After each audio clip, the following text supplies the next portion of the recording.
Bab 81, Peringkat 2 Tahap Awal. Penerjemah, Skyfarrow Editor, Skyfarrow. Langkah kaki itu semakin dekat, dan segera pohon-pohon hijau tua di sisi lereng dipisahkan dengan paksa. Seorang pria jangkung melangkah maju, muncul dalam pandangan Fang Yuan. Dia memiliki rambut pendek hitam, setiap helai berdiri tegak. Bagian atas tubuhnya telanjang. Dia memiliki tubuh yang besar dan tebal, seluruh otot tubuhnya berwarna merah cerah. Tingginya hampir 2 meter, dan selama musim gugur yang dingin, dia mengeluarkan perasaan seperti kuali bergerak, setiap napasnya mampu meningkatkan suhu di sekitarnya. Di pinggangnya, beberapa mayat binatang buas digantung.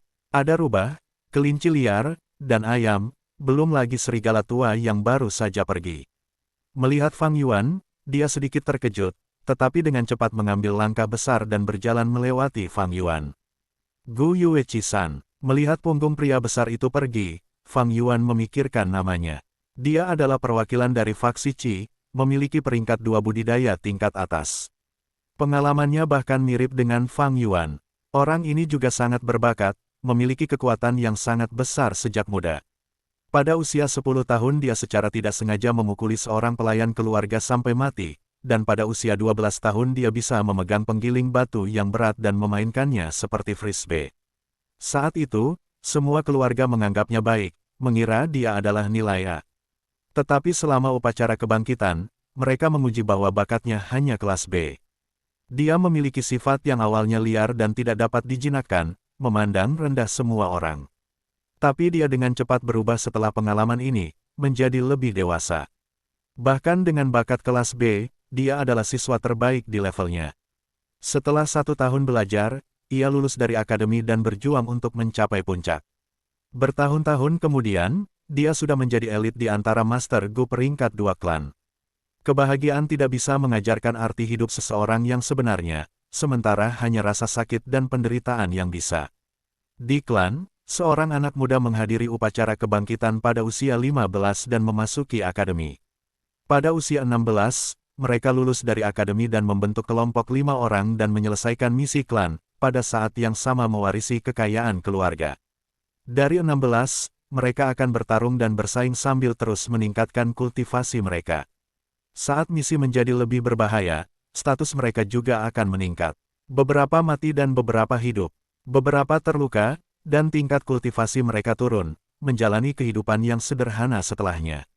Beberapa menjadi Master Gu peringkat 3 setelah semua kesulitan dan maju ke tetua klan, menjadi salah satu petinggi. Petik 2. Tatapan Fang Yuan bersinar, memikirkan banyak hal. Semakin banyak Gu Master berkultivasi, semakin sulit, dan maju menjadi jauh lebih sulit. Ditambah dengan lingkungan hidup yang berbahaya dan sulit, mereka yang dapat naik ke peringkat 3 tidak banyak. Ngomong-ngomong, ini hampir musim dingin. Itu berarti saya telah menghabiskan hampir 1 tahun di akademi. Setiap tahun ada 2 ujian. Yang pertama adalah ujian tengah tahun, dengan konten yang berbeda setiap tahunnya. Yang kedua adalah ujian akhir tahun, dan isinya tidak pernah berubah, menjadi arena pertarungan. Setelah pertarungan arena, saya tidak bisa lagi tinggal di asrama, dan saya harus pindah. Pindah? Tapi tetap di mana? Fang Yuan tidak bisa tinggal bersama bibi dan pamannya, itulah yang mereka inginkan. Di dunia ini, 16 berarti dewasa, usia untuk memulai reproduksi. Ditambah dengan banyak rahasia Fang Yuan, dia harus hidup mandiri. Dalam kehidupan saya sebelumnya, setelah meninggalkan akademi, saya hanya berada di peringkat 1 tahap tengah. Kali ini, situasinya jauh lebih baik, saya akan menjadi peringkat 1 tahap puncak saat itu. Tapi dengan bakat kelas C, sampai sejauh ini benar-benar sebuah pencapaian. Meskipun ada biayanya, menghabiskan banyak batu purba saya. Petik 2. Alis Fang Yuan terangkat, dia tidak memiliki banyak batu purba yang tersisa.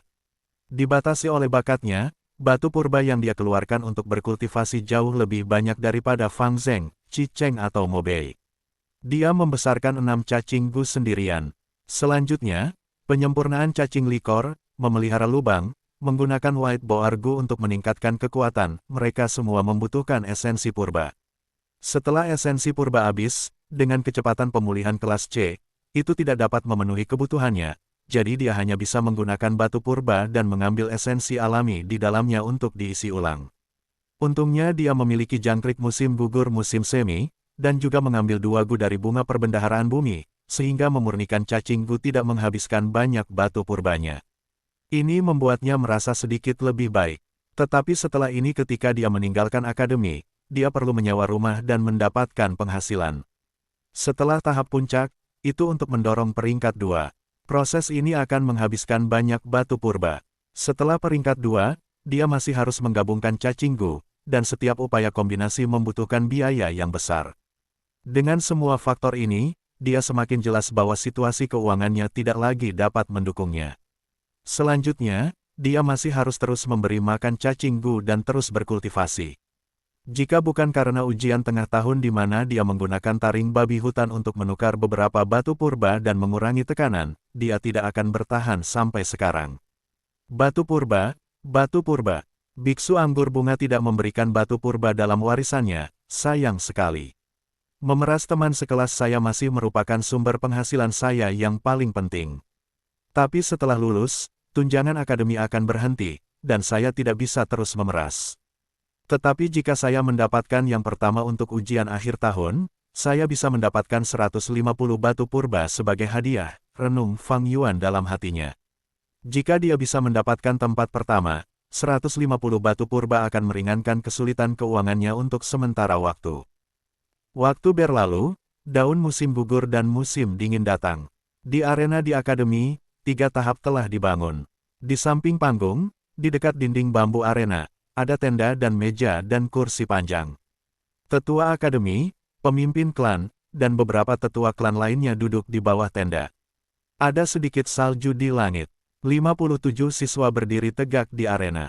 Masing-masing hidung mereka merah padam karena cuaca, dan setiap napas yang mereka hirup memiliki uap yang keluar dari hidung mereka. Tetua akademi berbicara dengan keras, dalam sekejap, 1 tahun telah berakhir. Selama tahun ini Anda dilatih di akademi dan sudah mulai memahami kualitas seorang guru-gu. Besok, kamu akan menjalani ujian akhir tahun untuk menguji hasil kerja kerasmu.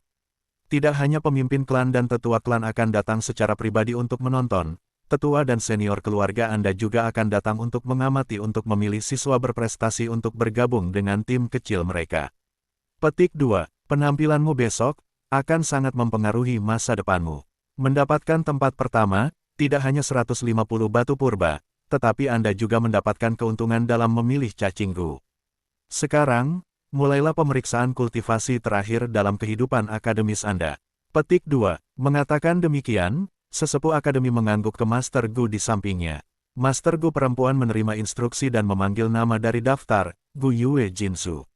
Seorang gadis muda berjalan menuju guru Gu dengan ekspresi gugup.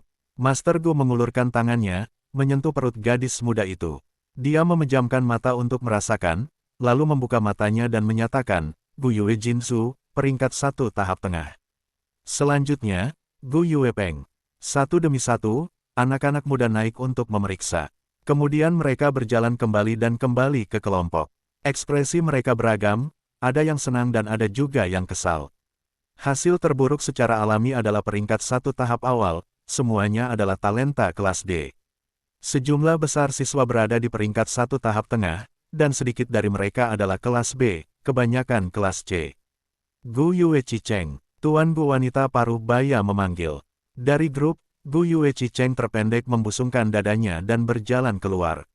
Setelah memeriksa, Master Gu perempuan membuka matanya, Gu Yue Chicheng, peringkat 1 tahap puncak. Sampai sekarang, ini adalah Gu Master tahap puncak peringkat pertama. Para tetua klan yang hadir menoleh. Beberapa tetua mengenali, berkata dengan ringan, ini adalah cucu Cilian, memiliki bakat kelas B, tidak heran. Di luar tenda, anak-anak muda juga berkomentar. Chicheng adalah peringkat 1 tahap puncak, aku ingin tahu apakah Mo B juga. Bagaimanapun, mereka adalah saingan. Petik 2, mampu maju ke tahap puncak, mereka semua adalah nilai A dan B. Kami kelas C dan D menghadapi kepahitan yang tidak bisa dicemburui. Gu Yue Mo B mendengus, melihat ekspresi bangga Chicheng, dia kesal. Gu Yue Fang Zeng mengepalkan tinjunya, bibirnya terkatup rapat, seolah menahan emosinya. Gu Yue Mo B. Tak lama kemudian, pemeriksa memanggil. Mobei yang berwajah kuda dengan cepat berjalan keluar. Gu Yue Mobei, peringkat 1 tahap puncak. Dengan pernyataan ini, dia berjalan kembali dan menatap tajam ke arah Gu Yue Chicheng saat kembali.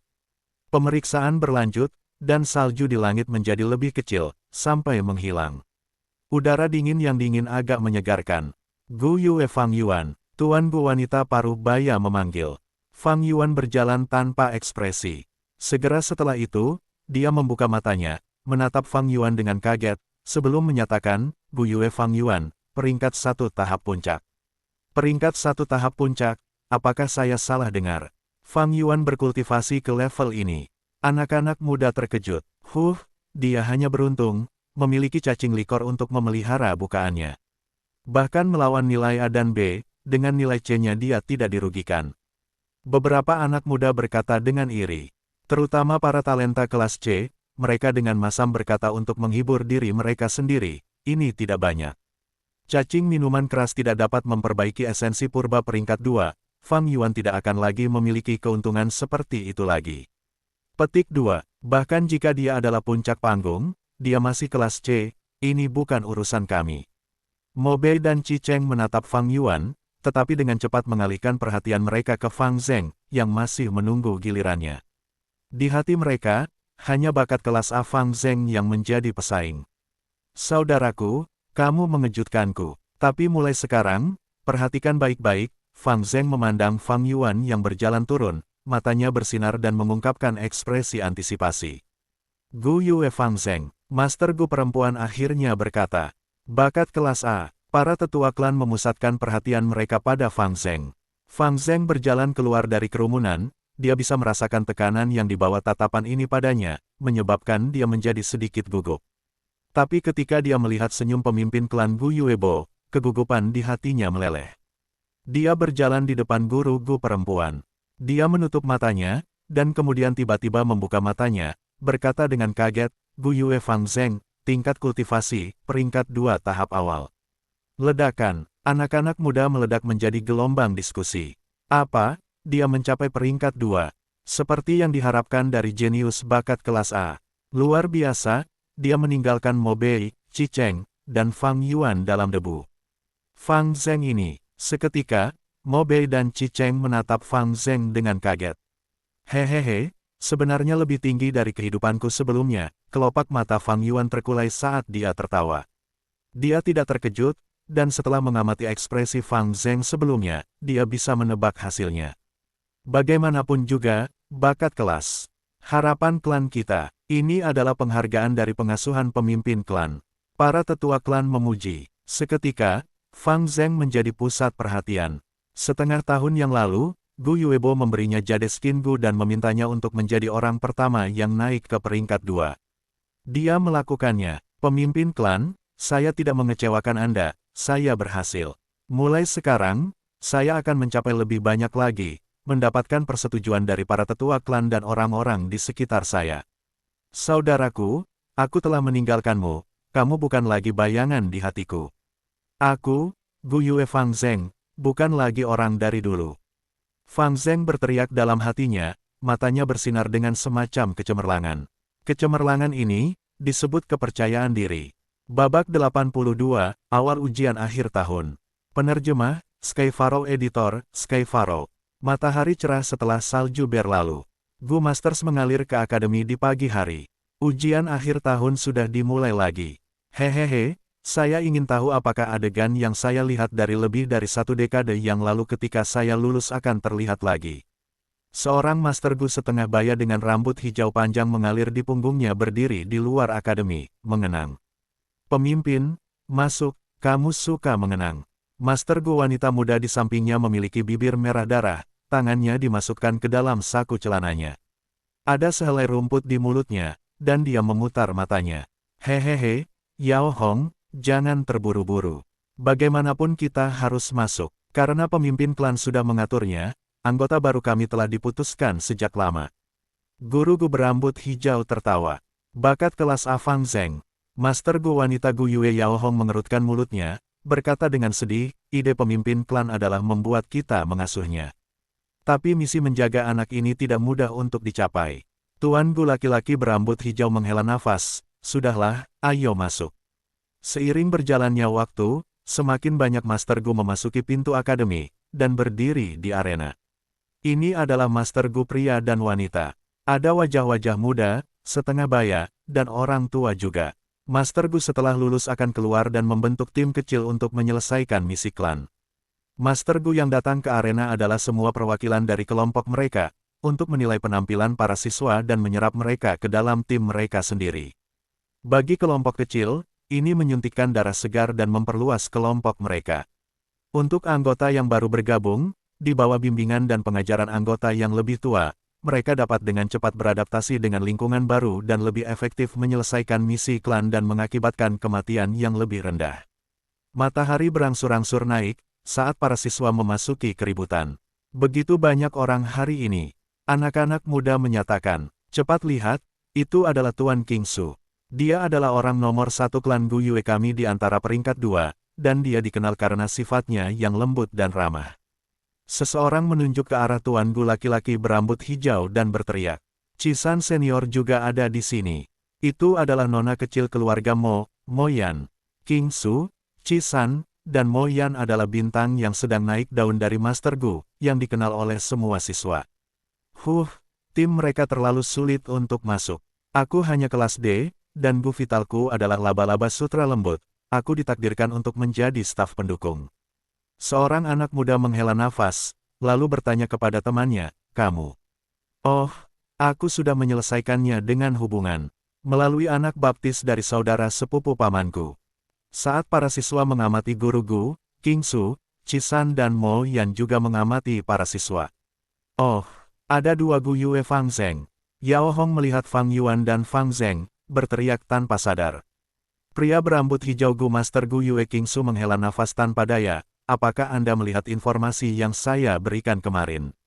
Fang Zheng memiliki saudara kembar, mereka terlihat sangat mirip dalam penampilan, tetapi saudaranya hanya bakat kelas C. Petik 2. Oh jadi begitu. Sepertinya saya pernah mendengar bahwa orang yang membuat puisi ketika dia masih muda adalah Fang Yuan. Apakah kita memasukkannya ke dalam tim? Yao Hong menepuk dahinya dengan telapak tangannya, mengatakan apapun yang dia pikirkan. King Mao menggelengkan kepalanya, pemimpin klan secara khusus menyebutkan, jangan merekrutnya. Dia sepertinya ingin mengamati sesuatu. Saudara-saudara tidak memiliki hubungan yang baik pula. Bahkan jika kita ingin merekrutnya, Fang Yuan mungkin tidak akan bergabung. Yao Hong tidak terlalu memikirkannya, bergumam, di antara grup, kami adalah yang diakui secara publik nomor 1, bergabung dengan kami berarti masa depan yang cerah. Setiap siswa akan tertarik. Bagaimana mungkin dia tidak mau? Kingsu tertawa ringan, itu karena kamu tidak mengenalnya, lihat informasi yang aku kirimkan padamu dulu. Pada saat ini, pemimpin klan Gu Yue Bo, dan tetua klan otoritatif Gu Yue Qilian dan Gu Yue Mo Chen masuk ke kursi di bawah tenda. Tidak hanya pemimpin klan, tetapi juga Tuan Qilian dan Tuan Mo Bei hadir tahun ini. Melihat ini, tidak hanya para siswa tetapi juga para Master Gu yang bersemangat, ini tidak terjadi di tahun-tahun sebelumnya. Tidak ada yang aneh, cucu Qilian dan Mo Chen semuanya ada di kelas tahun ini.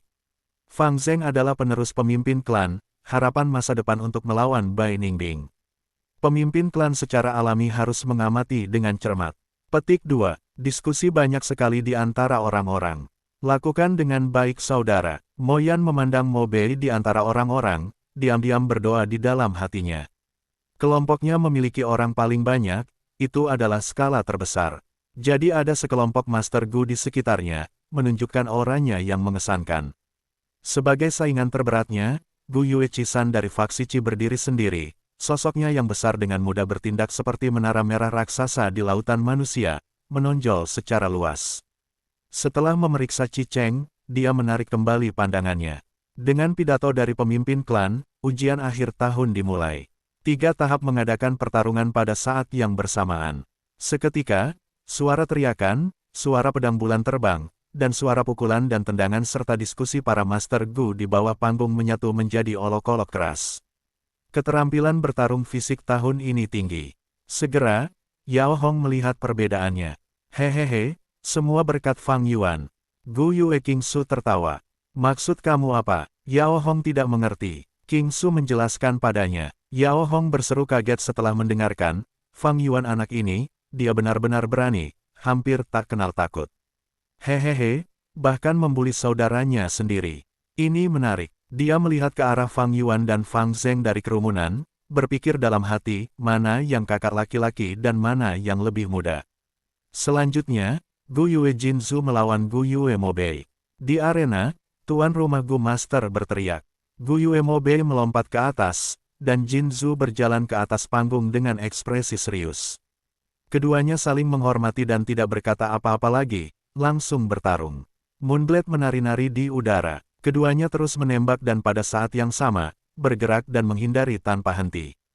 Meskipun seorang gadis, Jinzu memiliki keterampilan dasar yang baik dan mampu bertarung setara dengan Mobei untuk sementara waktu.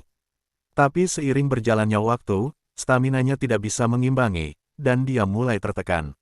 Akhirnya, dengan tubuh penuh keringat dan tidak memiliki energi tersisa, dia menyerah. Mobei di sisi lain bahkan tidak terganggu. Meningkatkan daya tahan Guya, mungkin Gu Kumbang Longhorn unta kuning. Di bawah panggung, Fang Yuan mengamati, dengan cepat melihat melalui Mobei. Fang Yuan memiliki 6 cacing Gu, tapi itu pengecualian. Di antara orang-orang seusianya, mereka semua memiliki 1 atau 2 cacing Gu. Bukan hanya karena tekanan finansial untuk memberi makan cacing Gu, tetapi juga karena penggunaan cacing Gu membutuhkan latihan terus-menerus untuk mengumpulkan pengalaman. Keserakahan untuk lebih akan menjadi bumerang. Para siswa baru mulai berinteraksi dengan cacing Gu, dan baru saja memulai perjalanan kultivasi mereka. 2 cacing Gu sudah cukup bagi mereka untuk berlatih. Hanya pengecualian seperti Fang Yuan dengan pengalamannya yang kaya dari kehidupan sebelumnya, yang dapat dengan mudah menangkap setiap cacing Gu yang dimilikinya dan menggunakannya sebaik mungkin. Ujian berlanjut. Sial, melompat seperti kelinci. Di panggung lain, seorang anak muda dengan marah berteriak, Gu Yue Chicheng, kamu bukan laki-laki, apakah kamu berani bertarung denganku secara fisik? Tes, hanya orang bodoh yang akan bertarung jarak dekat denganmu. Di atas panggung, Gu Yue Chicheng tertawa meremehkan. Dia menggunakan Scarlet Peel Cricket Gu dan melompat-lompat, tubuhnya sangat lincah. Lawannya hanya memiliki Flower Boar Gu. Bahkan jika dia bisa sementara meningkatkan kekuatannya dengan 1 babi hutan, itu tidak berguna. Chicheng tidak mau bergandengan tangan dengannya. Akhirnya, dia terkena Moonblade dari Chicheng dan kehilangan terlalu banyak darah, mengundurkan diri dari pertarungan. Penyembuhan Gu Masters di bawah panggung dengan cepat bergegas dan merawat luka-lukanya. Seiring berjalannya waktu, semakin banyak siswa tanpa ampun tersingkir, dan banyak anak muda juga mulai menunjukkan kemampuan mereka. Chicheng, Mobei, Fang Yuan, Fang Zheng. Sampai siang, bakat kelas D semuanya dihilangkan. Mereka memiliki bakat yang terbatas dan semuanya memilih cacing Gu tipe pendukung untuk jalur produksi atau transportasi, yang sesuai dengan kehidupan mereka. Dengan demikian, mereka memiliki sedikit bantuan dalam pertempuran. Adik perempuan junior, Gu vitalmu adalah rumput nafas kehidupan, kelompokku membutuhkan Master Gu penyembuh. Senior, saya ingin bergabung dengan grup Anda, Gu vital saya adalah Moonlight Gu. Maaf, kami tidak kekurangan Master Gu tipe serangan. Kelompok-kelompok kecil dengan cepat merekrut pemula, dan para siswa juga memilih kelompok yang mereka inginkan. Perkelahian di atas panggung tidak memiliki banyak daya tarik visual, dan setelah beberapa ronde, tidak banyak sorotan, bahkan membosankan. Ini karena kebanyakan orang memilih Moonlight Gu, dan bagi kebanyakan orang, pertarungan akan dimulai dengan menembakkan Moonblade. Siapapun yang menghabiskan esensi purba mereka terlebih dahulu akan kalah. Jika kedua belah pihak tidak memiliki esensi purba lagi, mereka akan bertarung dengan pukulan dan tendangan. Pada akhirnya, seseorang akan jatuh. Baik itu siswa, Master Gu, atau tetua klan, mereka bosan menonton dan beberapa akan tertidur.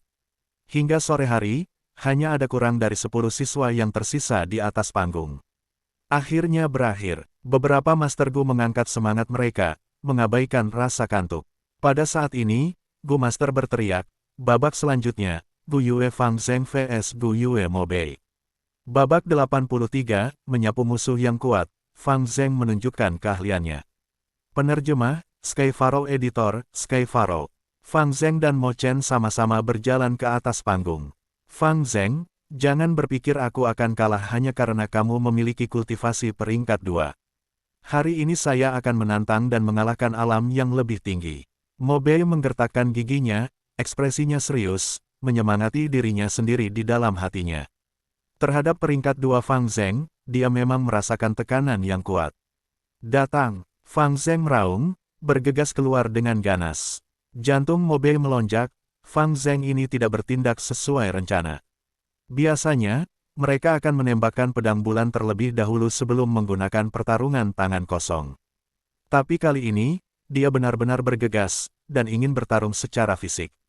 Bukankah dia takut terluka oleh pedang bulanku saat bertukar pukulan dan tendangan? Mo Bei gelisah. Dia secara alami tidak mengkhawatirkan keselamatan Fang Zheng, tetapi tahu bahwa jika mereka terlibat dalam pertempuran jarak dekat, dengan jarak yang begitu pendek jika Fang Zheng menembakkan pedang bulan, itu tidak dapat dihindari.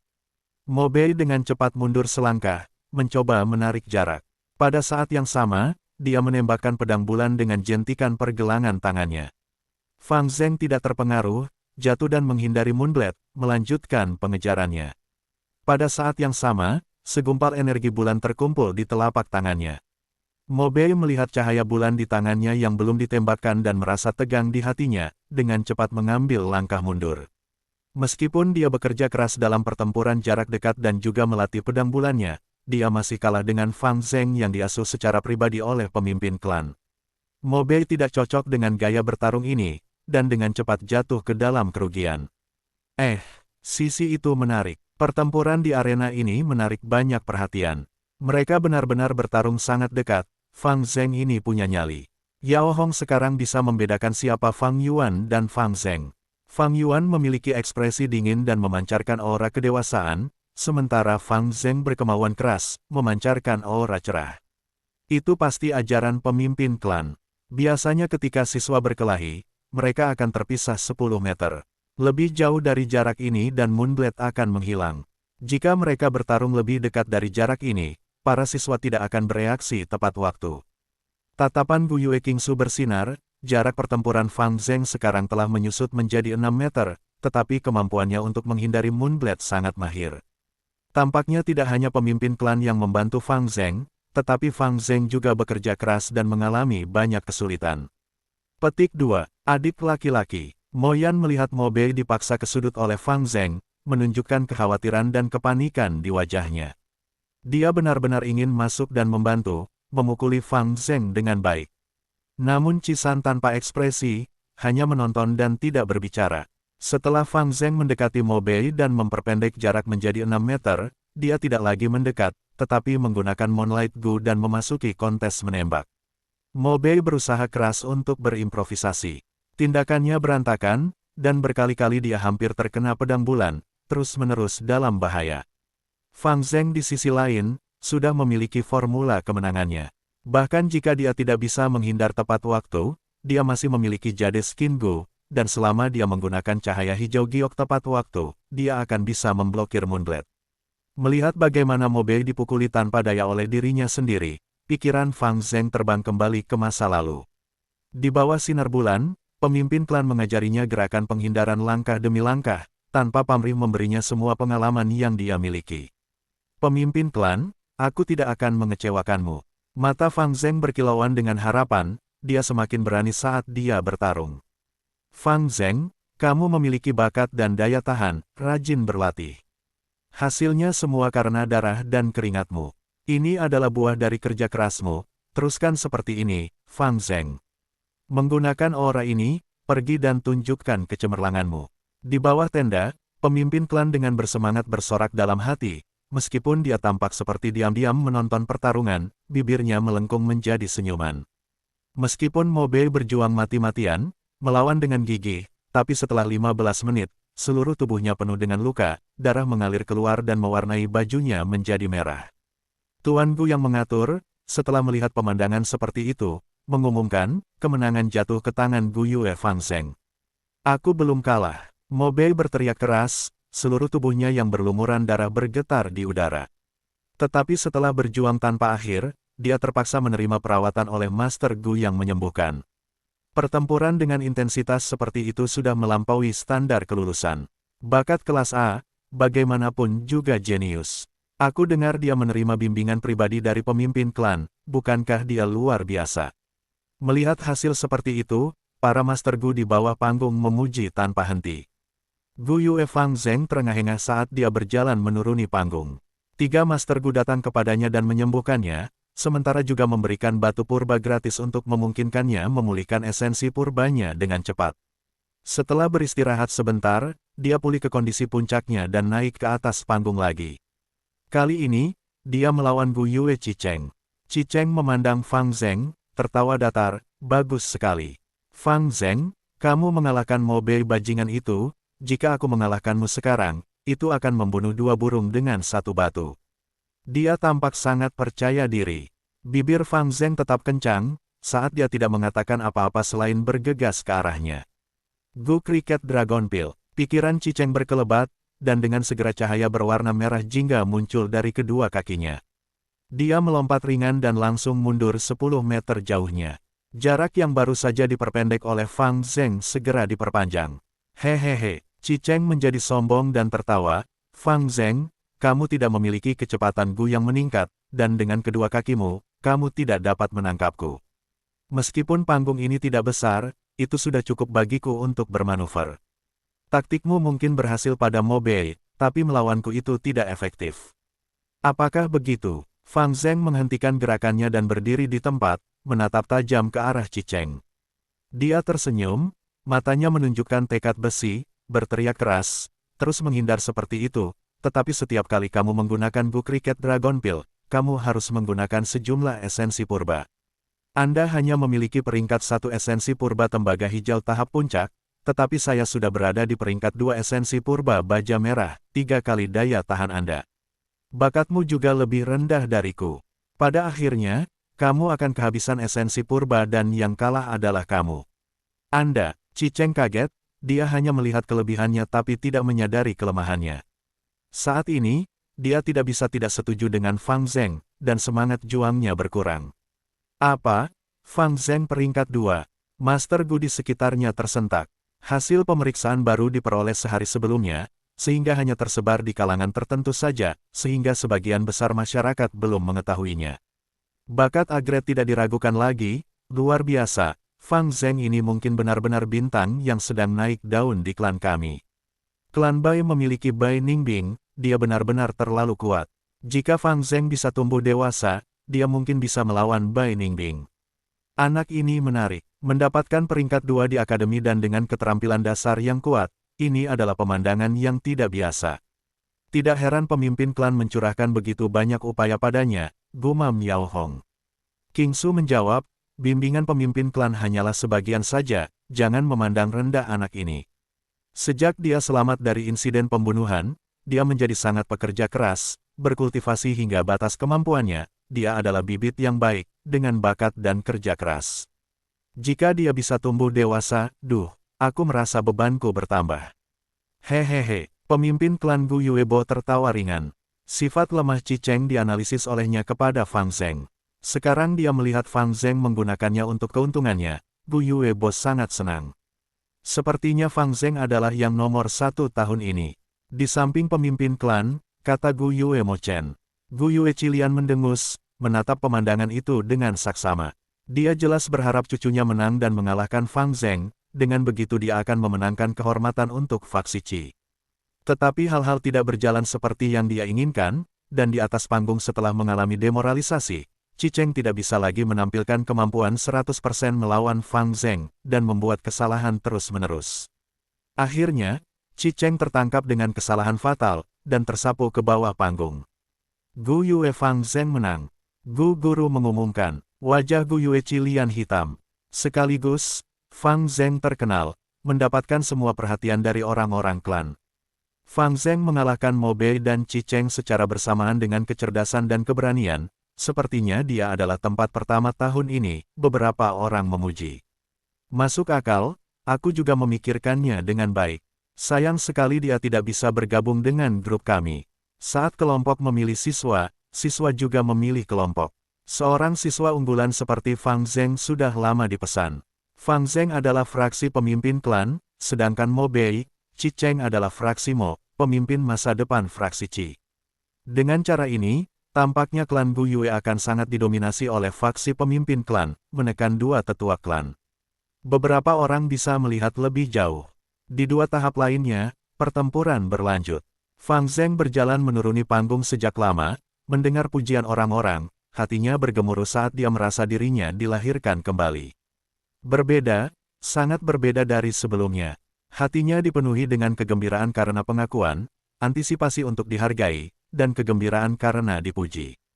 Embusan angin musim dingin bertiup, dan meskipun dia merasakan angin dingin, Fang Zheng hanya bisa merasakan kehangatan seperti hari musim panas. Pertandingan terakhir, Gu Yue Fang Zheng vs Gu Yue Fang Yuan. Beberapa saat kemudian, seorang penyiar berteriak. Bab 84, menginjak-injak dengan kejam.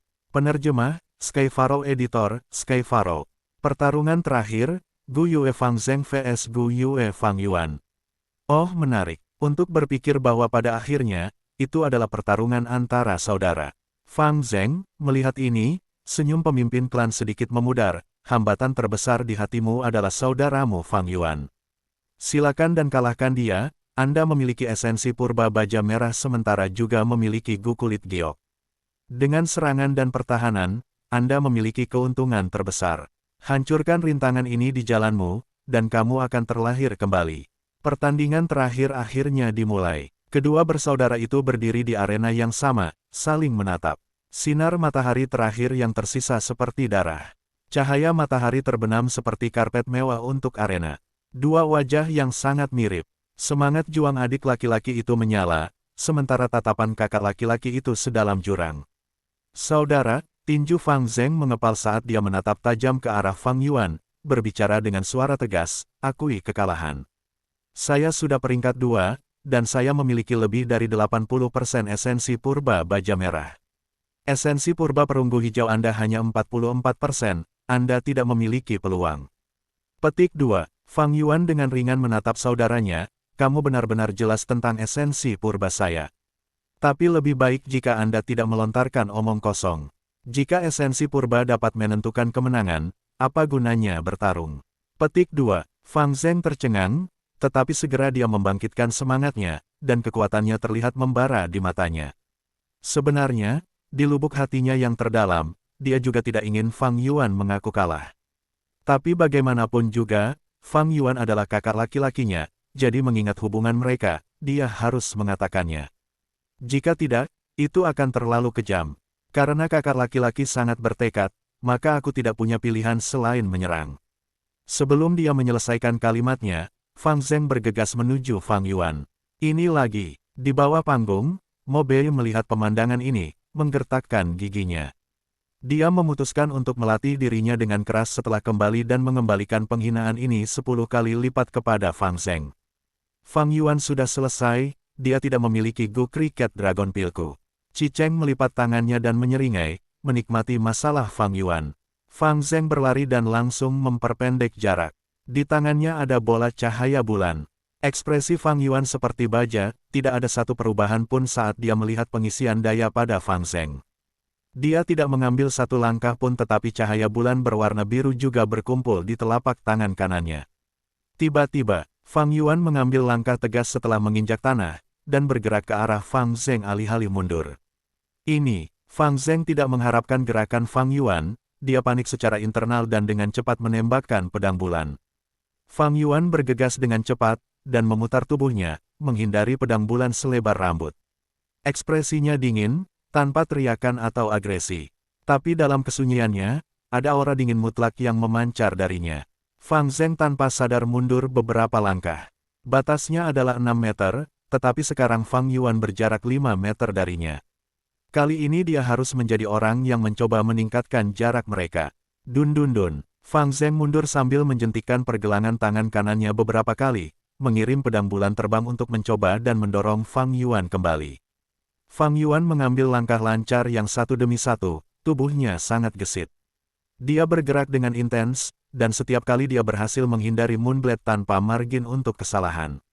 Fang Yuan ini bahkan lebih berani. Yao Hong berteriak, pertempuran seperti itu, mereka sudah mengabaikan kematian, King Su juga berseru. Maniak pertempuran lain. Mo Yan menggertakkan giginya, melirik Cisan yang tidak jauh. Cisan tanpa ekspresi, tapi matanya sesekali berbinar. Kebisingan dari penonton berhenti, mereka semua terpikat oleh pertempuran di atas panggung. Moonblade dan Fang Yuan saling melewati. Dari waktu ke waktu ada cahaya biru yang memantul di wajah Fang Yuan. Ekspresi dinginnya tetap seperti itu tanpa perubahan apapun, dan setiap kali dia nyaris menghindari kematian, menunjukkan bakat bertarungnya yang ekstrim. Pemimpin klan dan tetua klan semuanya menunjukkan ekspresi serius. Qi Cheng dan Mo Bei menatap dengan mulut terbuka lebar, melihat Fang Yuan menghindari setiap pedang bulan dengan cara yang mustahil. Bagaimana dia melakukannya? Banyak siswa memiliki tanda tanya raksasa di kepala mereka. Fang Yuan yang memiliki 500 tahun pengalaman pertempuran, bagaimana dia bisa dibandingkan dengan Fang Zheng yang hanya diajari selama setahun oleh Master Gu peringkat 4. Di mata Fang Yuan, Fang Zheng setipis sungai jernih. Tidak peduli bagaimana sungai itu mengalir, atau berbelok di antara bebatuan gunung, dia bisa melihatnya dengan jelas ke dasar sungai. Setiap serangan Moonblade tidak instan, butuh proses. Fang Zheng harus menjentikkan pergelangan tangannya, dan itu adalah ramalan terbesar. Di mata Fang Yuan, gerakan bahu Fang Zheng, gerakan pergelangan tangannya, setiap langkah yang dia ambil memberikan banyak informasi. Setiap serangan, penghindaran, dan penghindaran Fang Zheng mudah dilihat oleh Fang Yuan, bahkan tentang apa yang terjadi di kepala Fang Zheng, Fang Yuan bisa menebak sampai taraf tertentu. Pikiran Fang Zheng saat ini terperangah. Fang Yuan adalah penghalang di hatinya selama lebih dari 10 tahun, bayangan itu dengan cepat berkembang menjadi kegelapan, menyeretnya ke dalam jurang. Emosi gugup membuatnya lupa untuk menggunakan jade skin Gu. Pendekatan kuat Fang Yuan membuatnya panik dan dia tidak bisa mendapatkan kembali temponya, sehingga tidak memberinya waktu untuk berpikir. Ini adalah perbedaan dalam pengalaman, ini adalah perbedaan antara pengetahuan orang dalam. Dalam perspektif Fang Yuan, informasi dalam dirinya bahkan lebih penting daripada jangkrik musim gugur musim semi, itu adalah kepercayaan terbesarnya. Dia tidak bisa mengandalkan pemimpin klan, keluarga, teman, atau cacing Gu. Dia selalu dan hanya mengandalkan dirinya sendiri. Di dunia ini, hanya diri sendiri yang paling bisa diandalkan.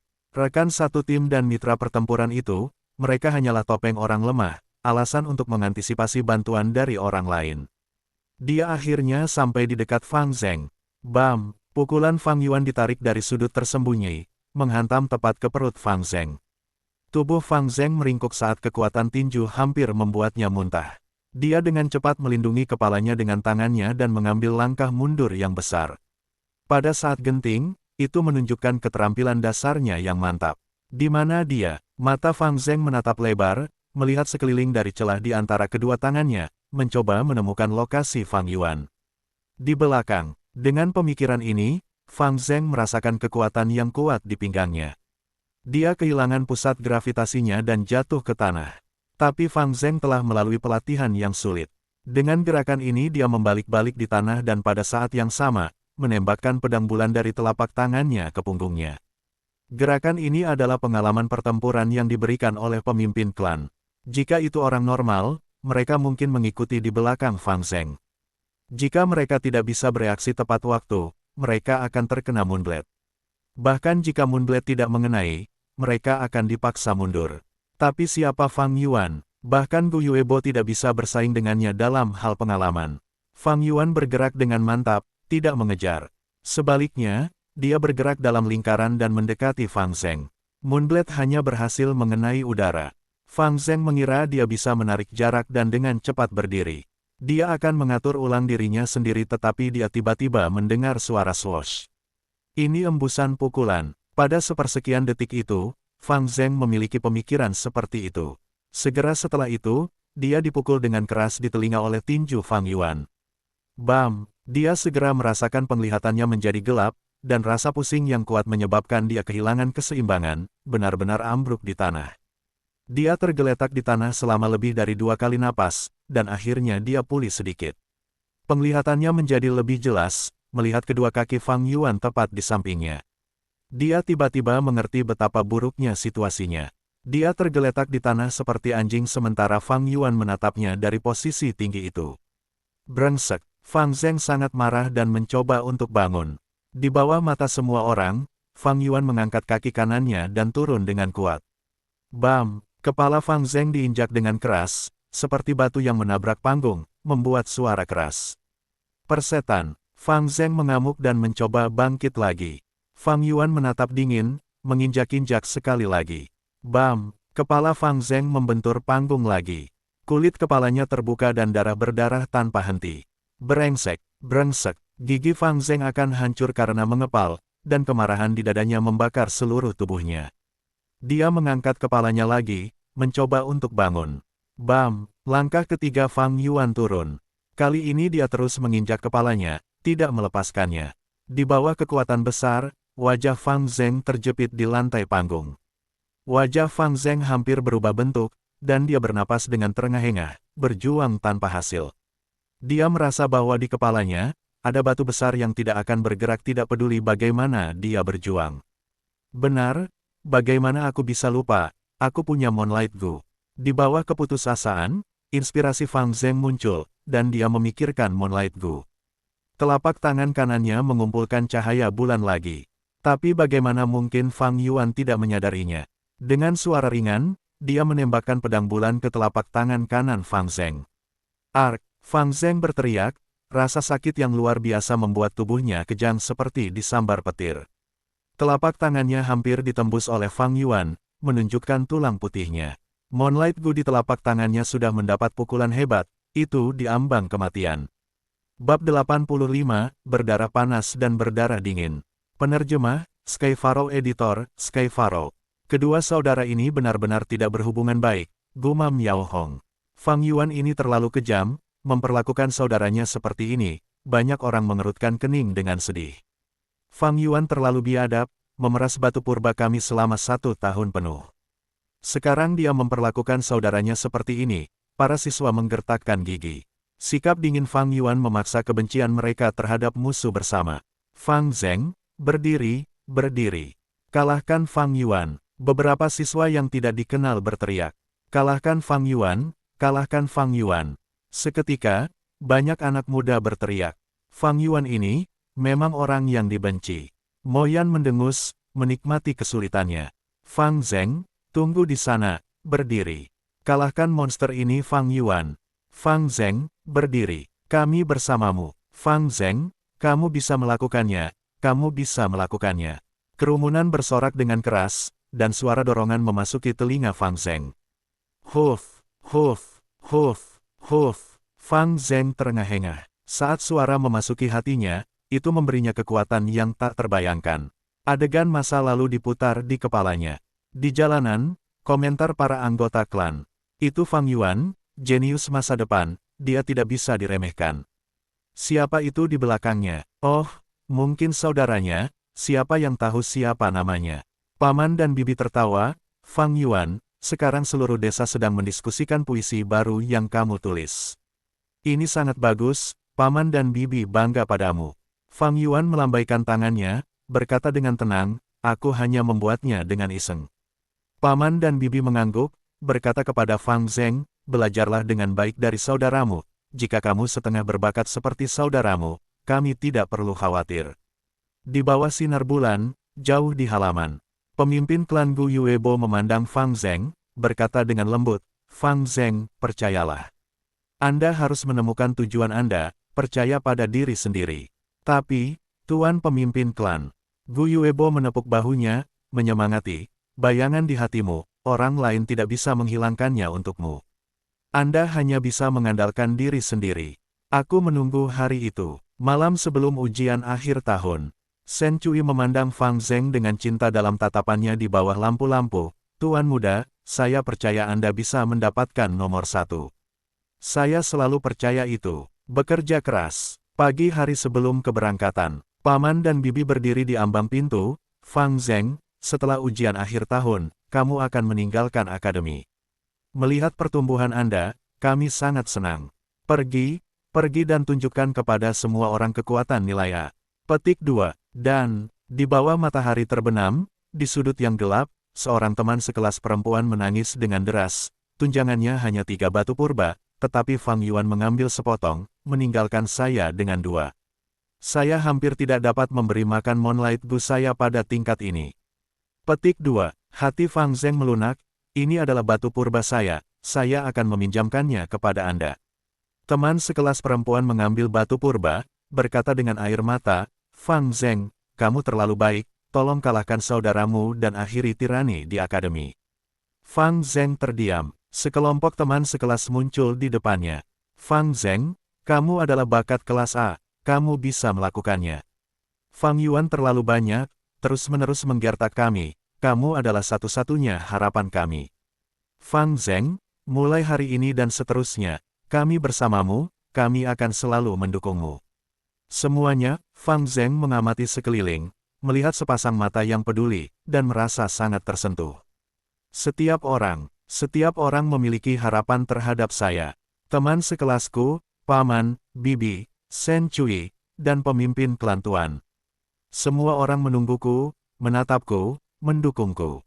Bagaimana saya bisa kalah? Bagaimana saya bisa jatuh di sini? Bagaimana bisa saya? Boom, boom, boom, boom.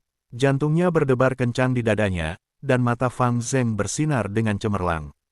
Aku tidak bisa jatuh di sini. Aku akan menghilangkan bayangan itu dan berdiri. Tinju Fang Zeng terkepal erat, tidak lagi merasakan sakit pada saat ini. Dia merasakan seekor singa di dadanya, terbangun dari tidurnya dan membuka mulutnya yang besar untuk mengaum. Darah panas mendidih di tubuhnya. Berdiri, berdiri, hancurkan bayang-bayang, hancurkan kegelapan. Hahaha. Fang Zeng membuka mulutnya lebar-lebar untuk berteriak, tubuhnya mulai memancarkan cahaya giok hijau. Apa itu? Kerumunan terdiam. Gu kulit giok. Seseorang berteriak, "Bam!" Para siswa meraung menuju langit. Fang Zeng, kamu bisa melakukannya. Fang Zeng, kami mendukungmu. Akhirnya hanya tersisa satu sorakan terakhir, berdiri. Berdiri, semuanya, aku bisa mendengar suaramu. Fang Zeng mengepalkan tinjunya, giginya hampir hancur. Tekanan Fang Yuan tidak lagi begitu besar, dia akhirnya bisa bangun, perlahan dan mantap. Teriakan itu semakin intensif. Dia terbakar amarah. Dia akan melakukan comeback. Gu Masters yang mendengar sorakan dan kegembiraan dari kerumunan, semuanya mulai merasa tergerak. Itu benar, Fang Zeng, itu benar. Berdiri, berdiri, tinggalkan masa lalu, hilangkan bayangan dan berdiri, kamu akan menjadi orang baru. Mata pemimpin klan bersinar dengan cahaya terang saat dia menyemangati Fang Zeng di dalam hatinya. Kulit giok Gu, kelopak mata Fang Yuan terkulai. Dia menarik kembali kakinya dan melihat Fang Zeng berdiri perlahan, pancaran jade skin Gu mengubah wajahnya menjadi hijau. Fang Zeng selalu menyembunyikan kartu truf ini sampai sekarang dan tidak mengungkapkannya kepada siapapun, jadi tidak ada yang mengetahuinya. Fang Zeng bangun, sorak-sorai orang banyak meledak. Dia berdiri, pemimpin klan tergerak, berdiri tak terkendali dari tempat duduknya. Pada saat ini, dia melihat munculnya bakat kelas A. Dia melihat masa depan klan Gu Yue. Aku berdiri, saudaraku, aku akan mengalahkanmu. Mata Fang Zeng terbakar dengan tekad, seluruh tubuhnya diselimuti cahaya hijau terang seperti dia mengenakan baju besi giok. Oh wow, pertahanan ini, bahkan Moonblade tidak bisa menembusnya. Sepertinya Fang Zeng menang. Yao Hong mengangkat alisnya, meniup peluit. Memang, bahkan dengan penguatan Little Light Gu, mengenai penghalang ini, itu hanya akan menyebabkan esensi purba Fang Zeng dikonsumsi lebih cepat. Tetapi membandingkan pengeluaran esensi purba, Fang Yuan bukan tandingan Fang Zeng. Setelah pertandingan ini, Fang Zeng akan bangkit. King Su tertawa ringan. Fang Zeng memiliki jade skin Gu, tetapi baru menggunakannya sekarang. Tampaknya serangan Fang Yuan sebelumnya membuatnya bingung. Tapi sekarang, kemenangan sudah melambai ke arahnya. Mo Yan melipat tangannya, tatapannya sedikit tidak pasti. Waktu seolah berhenti. Di atas panggung, saudara-saudara saling berhadapan. Jarak keduanya begitu dekat namun begitu jauh. Tekad teguh Fang Zeng, ketidakpedulian abadi Fang Yuan. Adik laki-laki, dia memandang Fang Zeng dengan damai, bibirnya melengkung menjadi seringai, berpikir untuk mengalahkanku, kamu masih jauh dari itu. Dia mengangkat tangan kanannya, lengan kanannya tertekuk, menarik ke dalam bentuk busur. Kakak, kamu kalah. Fang Zeng merasa geli di hatinya melihat tinju Fang Yuan yang terangkat. Selama dia memiliki esensi purba, bahkan dengan penguatan Little Light Gu, Moonblade tidak bisa menembus penghalang warna giok, belum lagi tinjunya. Kecuali dia menggunakan Flower Boar Gu atau Brute Force Longhorn Beetle Gu untuk meningkatkan kekuatannya. Tapi meski begitu, dia akan membutuhkan Gu tipe defensif. Fang Yuan tidak mengatakan apa-apa, tetapi dia menggunakan tinjunya untuk memberikan jawaban yang paling mudah. Saat berikutnya, tinju kanan terbang di udara dan memukul pipi Fang Zheng dengan keras. Bam! Setelah tabrakan keras, darah tumpah saat cahaya batu giok hancur berkeping-keping seperti pecahan cermin yang menari di langit sebelum menghilang. Apa? Fang Zheng terkena kejutan seperti itu sekali lagi, dan setelah beberapa saat tertegun, lehernya hampir patah saat dia buru-buru mundur. Fang Yuan mengikuti dengan cermat, menggunakan langkah busur dan mengangkat tinju kirinya, menarik ke belakang dan menyerang lagi ke atas. Bam! Separuh wajah Fang Zheng yang lain terkena dampak, kepalanya terangkat tinggi dengan darah dan cahaya batu giok yang pecah beterbangan di udara. Bam! Bam! Bam! Dia mundur 3 langkah, telinganya berdengung seperti pusing 10 kali lebih besar dari sebelumnya menyerangnya. Bagaimana ini? Bisa, penglihatannya menjadi gelap, dan dia pingsan di arena. Celepuk, Fang Zheng jatuh ke tanah, cahaya menghilang di tubuhnya saat dia pingsan di saat berikutnya. Teriakan dan sorakan tiba-tiba berakhir. Ekspresi senang dan bersemangat para siswa masih menempel di wajah mereka, tidak dapat berubah karena keterkejutan seperti itu. Seluruh arena terdiam, tinju Fang Yuan berdarah, sampai-sampai tulang jarinya yang berdarah bisa terlihat. Tetesan darah jatuh dan menetes di atas panggung. Swoosh! Angin musim dingin yang dingin bertiup, membekukan semua darah panas. Rambut Fang Yuan goyah di udara saat dia berdiri diam di atas panggung. Seolah-olah orang yang terluka parah dengan kedua tinjunya hampir lumpuh bukanlah dia. Dia melihat dengan dingin ke sekeliling dengan ekspresi tenang. Semua orang terdiam. Di tenda, pemimpin klan masih berdiri, menatap tercengang. Maaf, aku membuat kalian semua kecewa, kata Fang Yuan ringan. Babak 86, Kecurigaan dan Penyelidikan. Penerjemah, Skyfaro Editor, Skyfaro. Di atas panggung, Fang Zheng pingsan di tanah tanpa ada gerakan lagi darinya. Namun Fang Yuan melanjutkan dengan ekspresi dinginnya, berdiri di tengah panggung. Setelah keheningan sesaat, kerumunan meletus. Bagaimana ini bisa? Beberapa orang memeluk kepala mereka, mengungkapkan ekspresi tidak percaya. 2 pukulan menghancurkan pertahanan Jade Skin Gu, ini, beberapa orang terpaku. Terlalu buas, bahkan cahaya batu giok dihancurkan olehnya. Apakah dia tidak merasakan sakit? Beberapa Master Gu wanita menarik napas dingin. Tanpa cacing Gu defensif dan menggunakan tangan kosongnya untuk memecahkan cahaya batu giok, ini benar-benar melukai diri sendiri. Bahkan mata Tuan Gu pria berkedut saat melihat tangan Fang Yuan, dan dikejutkan oleh kekejamannya. Bersikap kejam kepada orang lain, itu mudah, tetapi menjadi kejam terhadap diri sendiri, itu sulit. Fang Yuan menggunakan tangan kosongnya untuk menghancurkan pertahanan Jade Skin Gu, itu tidak hanya biadab pada adiknya, tetapi bahkan lebih keras pada dirinya sendiri. Aku akan pergi melihatnya. Tetua Akademi tidak tahan lagi, dan setelah berkata begitu, dia melompat ke atas panggung. Dia pertama-tama berjongkok dan mengamati Fang Zheng yang pingsan, menghela nafas lega ketika dia menemukan bahwa Fang Zheng tidak dalam kondisi kritis. Kepalanya baru saja mengalami benturan yang sangat besar, menyebabkan dia jatuh pingsan. Luar biasa, dengan pertahanan Jade Skin Gu, dia masih menderita luka berat dari seseorang yang menggunakan tangan kosong mereka. Penatua Akademi terkejut secara internal, mengangkat kepalanya dan menatap Fang Yuan, matanya bersinar dengan cahaya yang ganas. Fang Yuan, aku akan menyembuhkanmu. Penatua Akademi berdiri, mengambil beberapa langkah besar menuju Fang Yuan dan meraih lengan bawahnya. Lengan Fang Yuan berada dalam kondisi yang mengerikan. Tidak hanya darah dan kulit yang samar-samar dihaluskan, bahkan tulangnya pun terungkap. Karena benturannya yang besar juga terjadi retakan pada tulang. Seberapa intens rasa sakit ini, namun dia bahkan tidak mengerutkan kening sedikit pun. Bahkan jika itu adalah sesepuh akademi, hatinya bergidik melihat luka seperti itu. Nada suaranya rumit, berkata kepada Fang Yuan, tahan, penyembuhannya sangat gatal dan juga sangat menyakitkan. Mengatakan demikian, kelima jarinya terbuka lebar dan memancarkan gelombang cahaya bulan biru. Cahaya bulan menjadi lebih terang dan menyebabkan tangan kanan sesepuh akademi menjadi tembus cahaya. Sekilas, seluruh tangan kanan sesepuh akademi itu seperti sepotong batu giok biru, pembuluh darah dan tulang semuanya berubah menjadi batu giok. Penatua akademi dengan ringan mengangkat tangan kanannya dan menutupi kepalan tangan Fang Yuan yang terluka. Itu seperti sepotong batu giok dingin yang menyentuh luka yang dilumuri darah dan daging. Fang Yuan merasakan sakit yang menusuk hati, tetapi dia menggertakkan giginya dan tidak mengeluarkan suara. Tangan sesepuh akademi memancarkan cahaya bulan yang lembut dan cahaya bulan menyuburkan tempat luka Fang Yuan.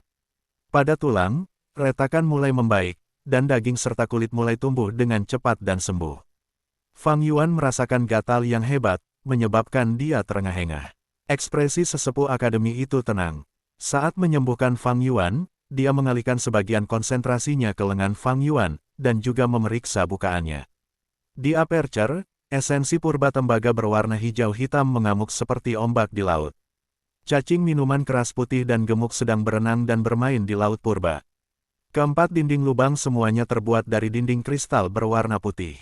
Ini menunjukkan kultivasi tahap puncak peringkat 1 Fang Yuan dengan jelas. Penatua akademi tidak memalingkan muka, tetapi terus memindai tubuh Fang Yuan.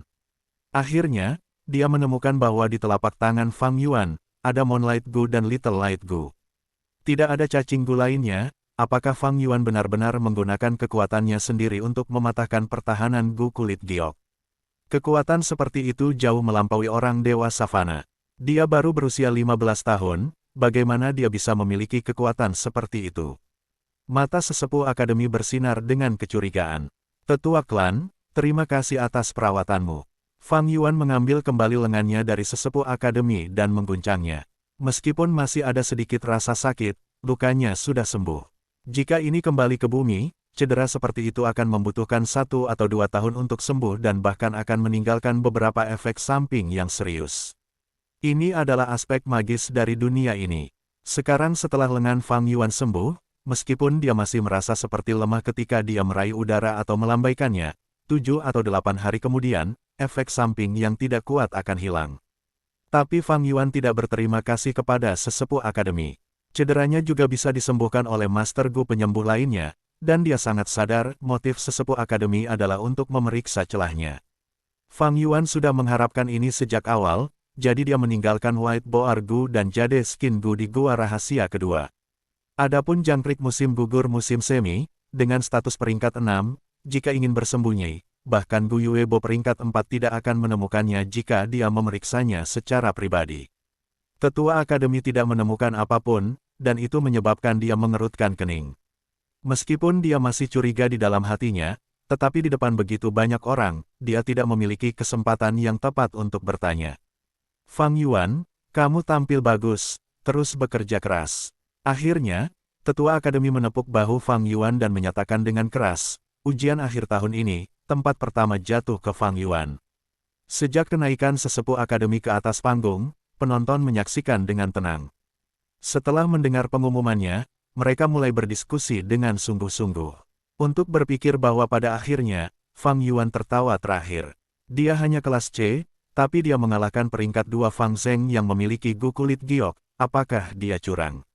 Mungkin tidak, dari perawatan dan pemeriksaan pribadi sesepuh akademi. Jika dia tidak menemukan masalah, Fang Yuan mungkin tidak curang. Tinju Fang Yuan terluka parah, itu normal.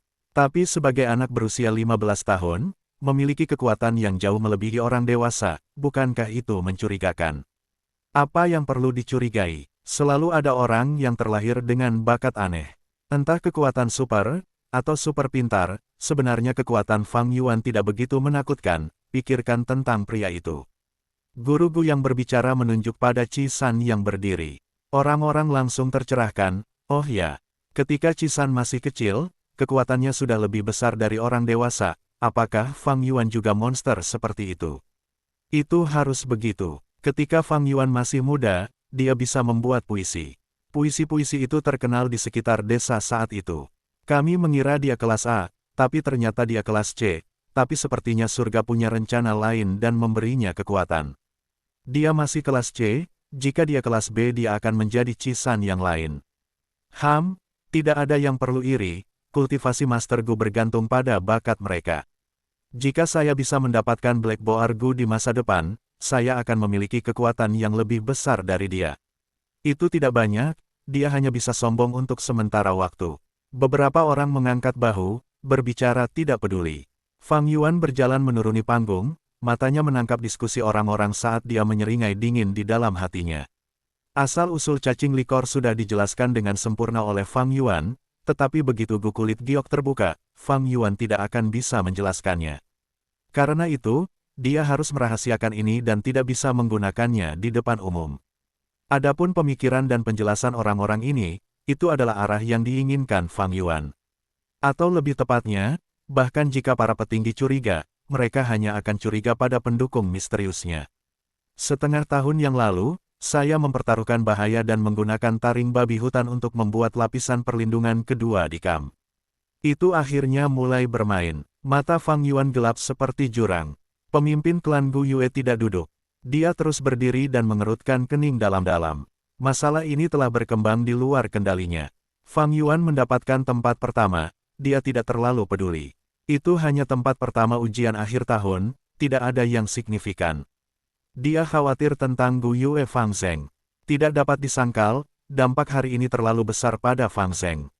Jika Fang Zheng dipukuli sepenuhnya sejak awal dan kalah dalam pertarungan, biarlah.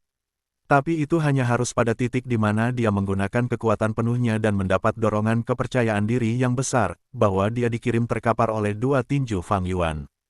Trauma psikologis semacam itu dapat berdampak negatif pada pertumbuhannya.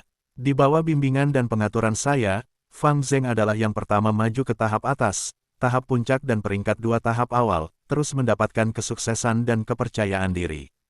Tapi kepercayaan diri ini mungkin sudah hilang sekarang. Kerja kerasku sudah habis seperti asap. Gu Yuebo menghela nafas dalam-dalam, secara alami mendapatkan sedikit rasa jijik dan benci terhadap Fang Yuan. Jika Fang Yuan kalah dari Fang Zheng, semuanya akan sempurna. Tapi dia benar-benar menang, itu terlalu menyebalkan. Tidak hanya pemimpin klan, tetapi para tetua klan lainnya juga penuh dengan tatapan serius dan kompleks. Kekuatan Fang Yuan sebenarnya sangat besar, apakah dia benar-benar monster seperti Cisan? Sebenarnya, dia aneh sejak muda, membuat puisi ketika dia masih muda dari 10 tahun, jadi kekuatannya semakin besar saat dia dewasa bukanlah hal yang aneh. Tapi ada kemungkinan lain, dan itu adalah tindakan manusia. Fang Yuan memiliki pendukung misterius, mungkin pendukung itu membantunya. Tapi orang di belakangnya, siapa itu? Hati para tetua klan terbalik, tetapi ekspresi mereka mengatakan sebaliknya. Pemimpin klan Gu Yuebo terdiam sebelum mengungkapkan senyum, berkata, Fang Yuan, mendapatkan tempat pertama dengan bakat kelas C, ini adalah prestasi besar yang belum pernah terjadi sebelumnya.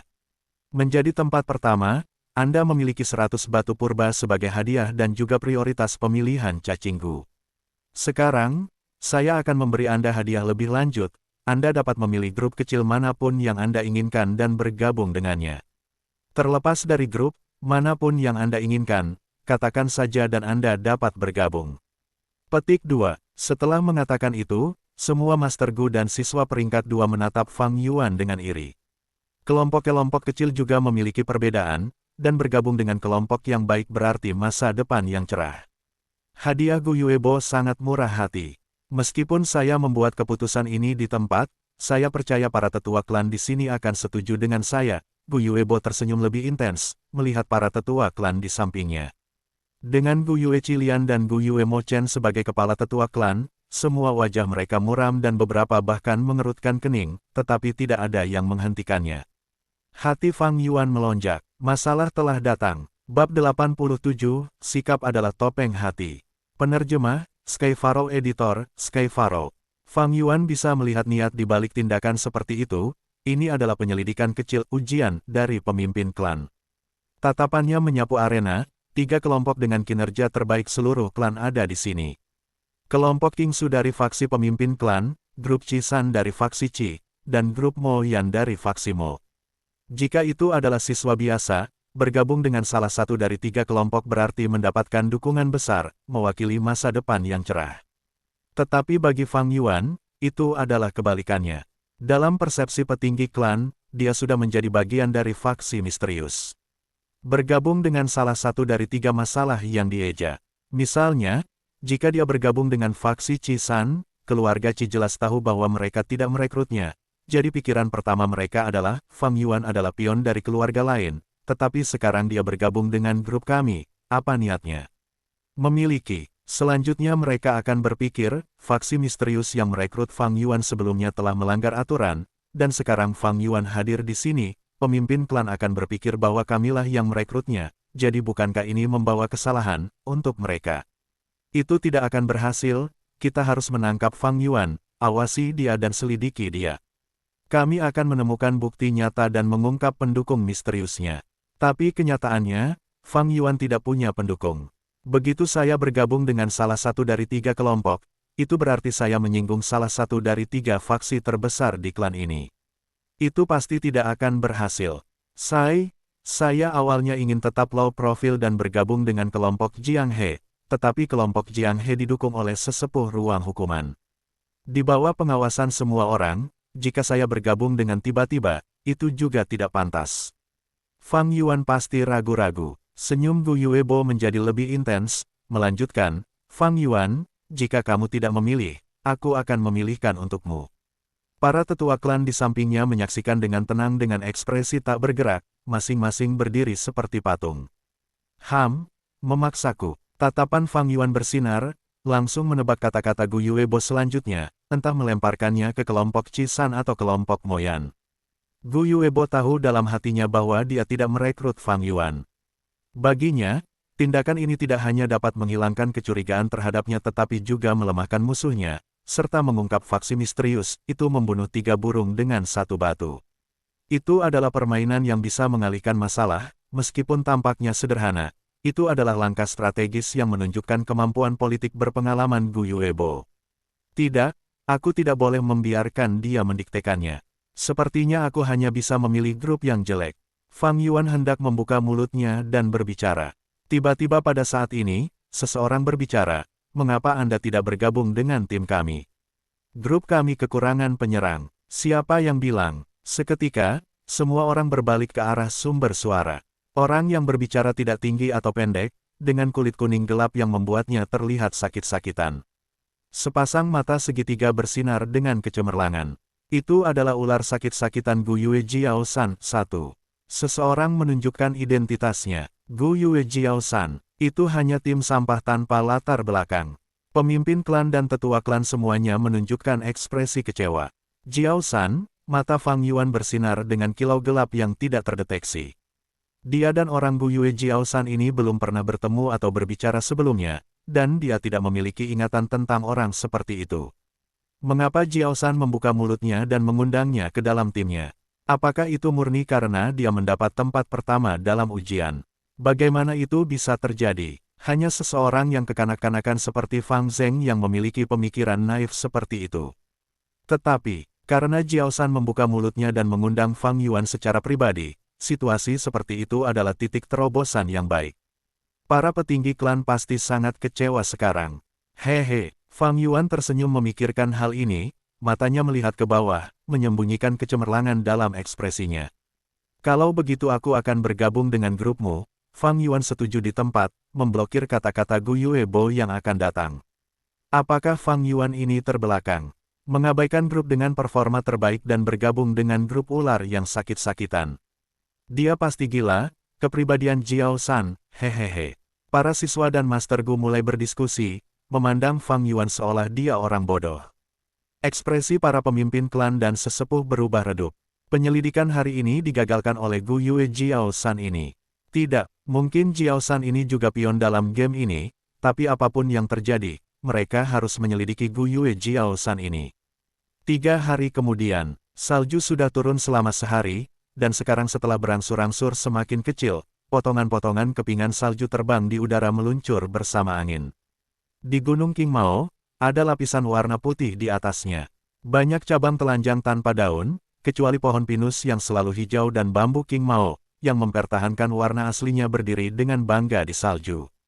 Sekelompok 5 orang berlari di salju. Orang yang memimpin tidak pendek atau tinggi, memiliki kulit kuning pucat, itu adalah Gu Yue Jiao-san.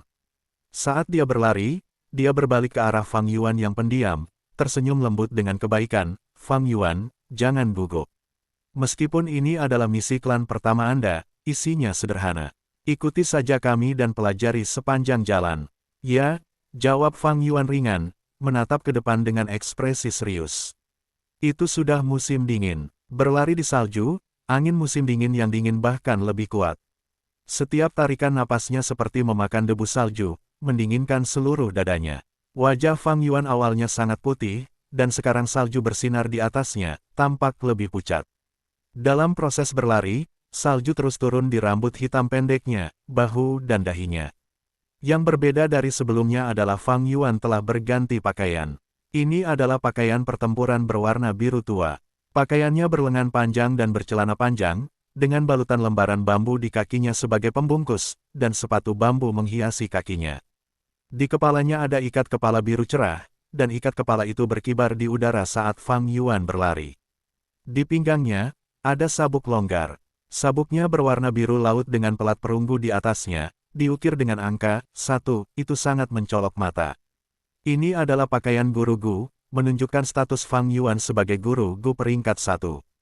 Anak-anak harus tinggal 1 tahun di akademi dan lulus sebelum mereka diizinkan memakai ini. Pakaian ini memiliki banyak arti.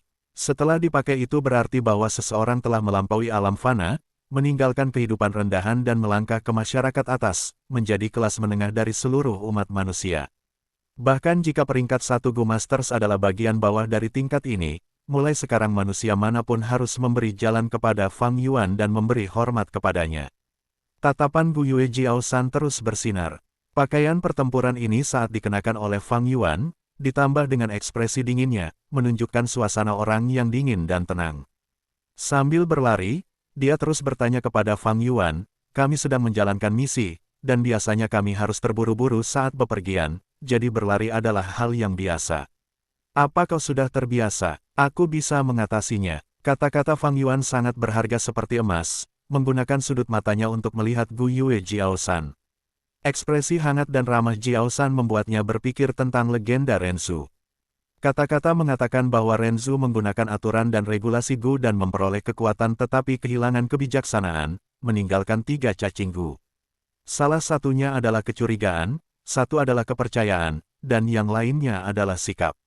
Renzu meraih attitude Gu.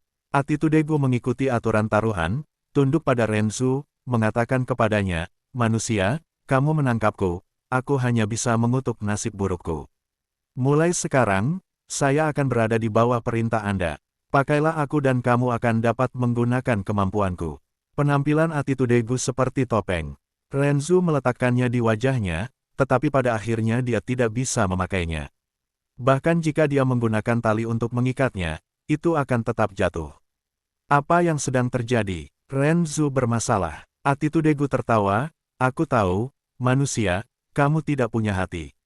Sikap adalah topeng hati, jadi tanpa hati, bagaimana Anda bisa memakai saya? Renzu segera menyadari, dia sudah memberikan hatinya untuk berharap. Dia tidak punya hati. Seseorang yang tidak berperasaan tidak bisa memakai topeng sikap. Dengan kata lain, bagi seseorang yang memiliki hati niat, sikapnya adalah topeng. Sikap baik dan hangat ini hanyalah topeng Gu Yue Jiaoshan, apa niatnya yang sebenarnya? Fang Yuan merenung. Sementara orang, ular sakit, Jiaoshan mengamati Fang Yuan juga diam-diam mengamatinya. 1. Gu Yue Jiaoshan, namanya Jiaoshan berarti 3 sudut. Mungkin mengacu pada mata segitiganya. Bab 88, tampilan awal otoritas, memilih dan menekan. Penerjemah, Skyfaro Editor, Skyfaro. Di atas salju, 5 kelompok kecil sedang berlari. Gu Yue Jiaoshan melihat ke langit, berkata, langit mulai gelap, misi kami kali ini adalah mengumpulkan tanah yang membusuk di lapisan es. Meskipun mudah, itu menghabiskan terlalu banyak waktu. Kita harus mempercepat, semua orang mengikuti saya, cobalah untuk tidak ketinggalan. Fang Yuan, jika Anda tidak dapat mengikuti, beritahu kami. Jangan khawatir, Anda adalah pendatang baru, kami akan menjaga Anda. Petik 2. Gu Yue Jiaoshan tersenyum sangat ramah. Fang Yuan mengangguk tanpa suara. 3 anggota lainnya saling bertukar pandang. Langit sebenarnya masih cerah, Jiaoshan tidak perlu mengatakan ini.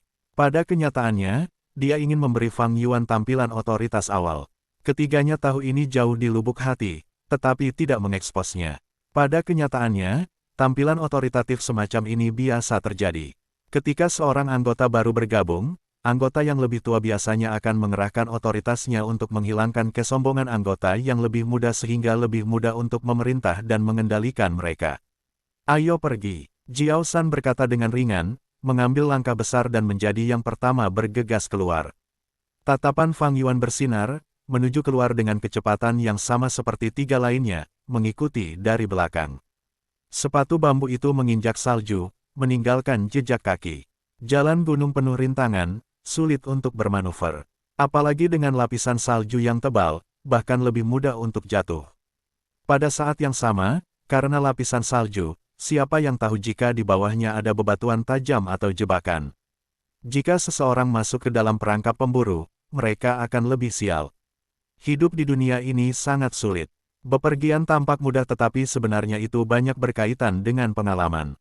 Banyak pendatang baru menderita karena ini. Hanya melalui periode pelatihan yang panjang, setelah melalui banyak kesulitan, seorang guru yang telah mengumpulkan banyak pengalaman akan dapat menghindari rintangan ini. Angin musim dingin yang dingin bertiup langsung ke wajah mereka saat Fang Yuan berjalan melewati salju. Terkadang dia melakukan lompatan kecil, terkadang dia berlari jarak jauh. Terkadang dia menghindar, terkadang dia memanjat, mengikuti dari belakang Jiao San.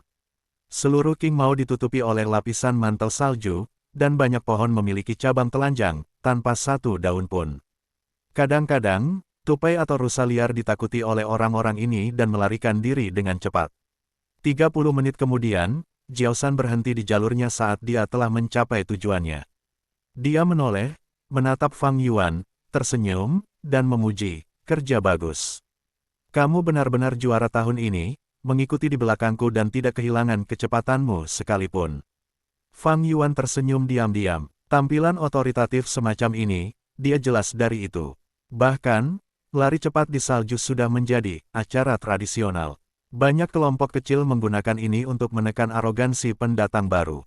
Keduanya berdiri di tempat dan menunggu, sampai 3 anggota yang tersisa tiba. Huf, huf, huf.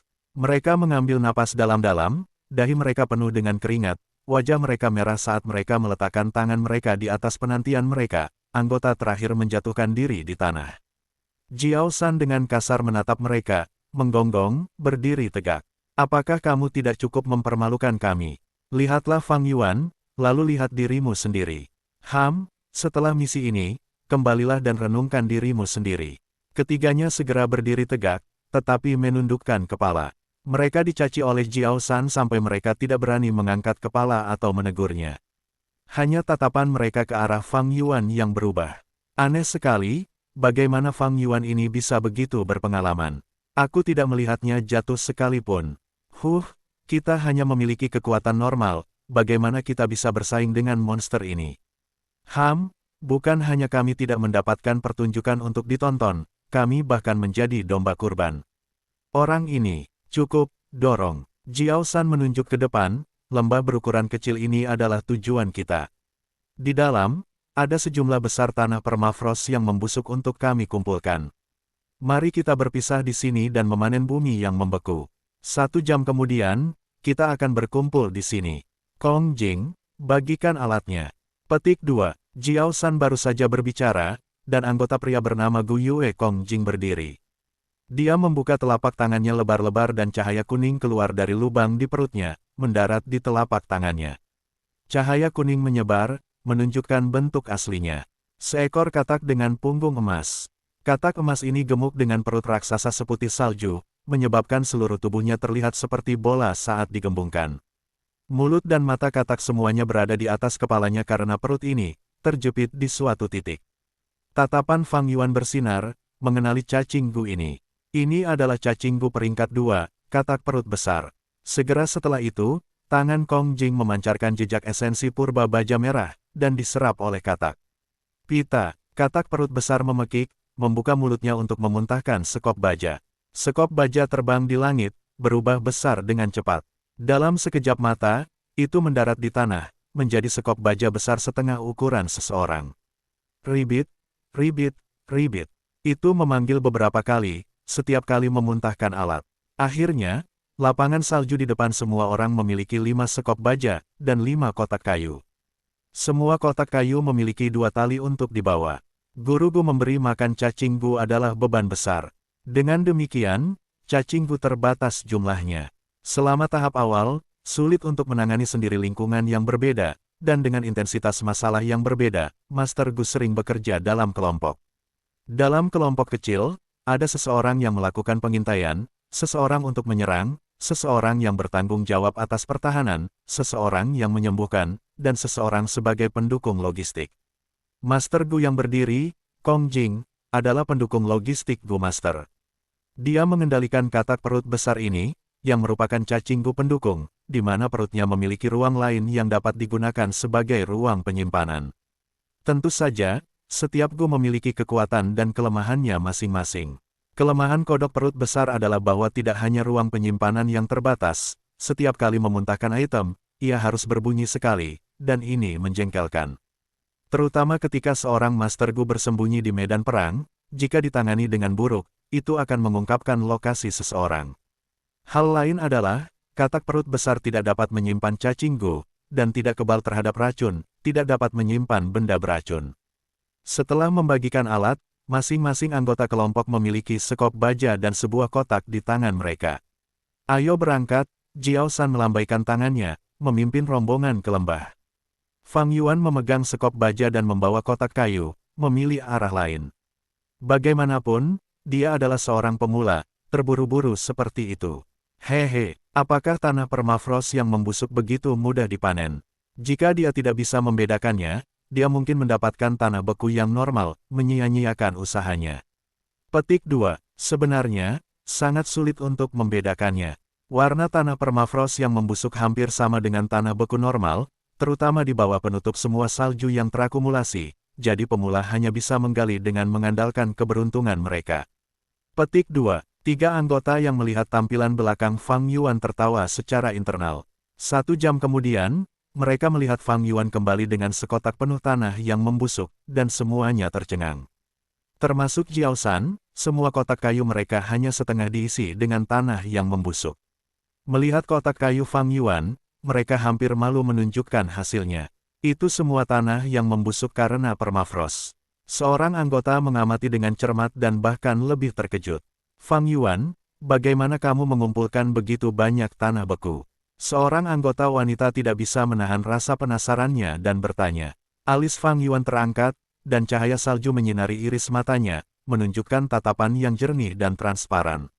Dia tertawa ringan, kata tetua akademi sebelumnya, tanah yang membusuk adalah pupuk yang dibuat ketika salju membekukan rawa. Ini memiliki warna ungu dalam kegelapan, dan sebenarnya sangat bau, tetapi karena dibekukan oleh salju, itu tidak dapat dicium.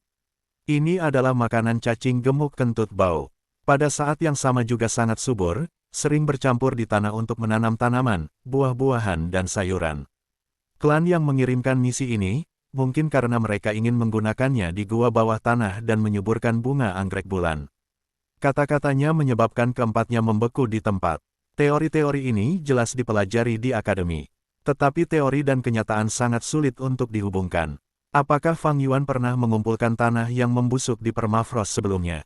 Ketiga anggota saling memandang dengan kaget. Tatapan Gu Yue Jiao San bersinar, berkata, kerja bagus, Fang Yuan. Saat dia memuji, senyum hangat dan ramahnya yang biasa menjadi sedikit dipaksakan. Jiao San berbalik, berkata kepada yang lainnya, dengan cara ini, misi kita selesai.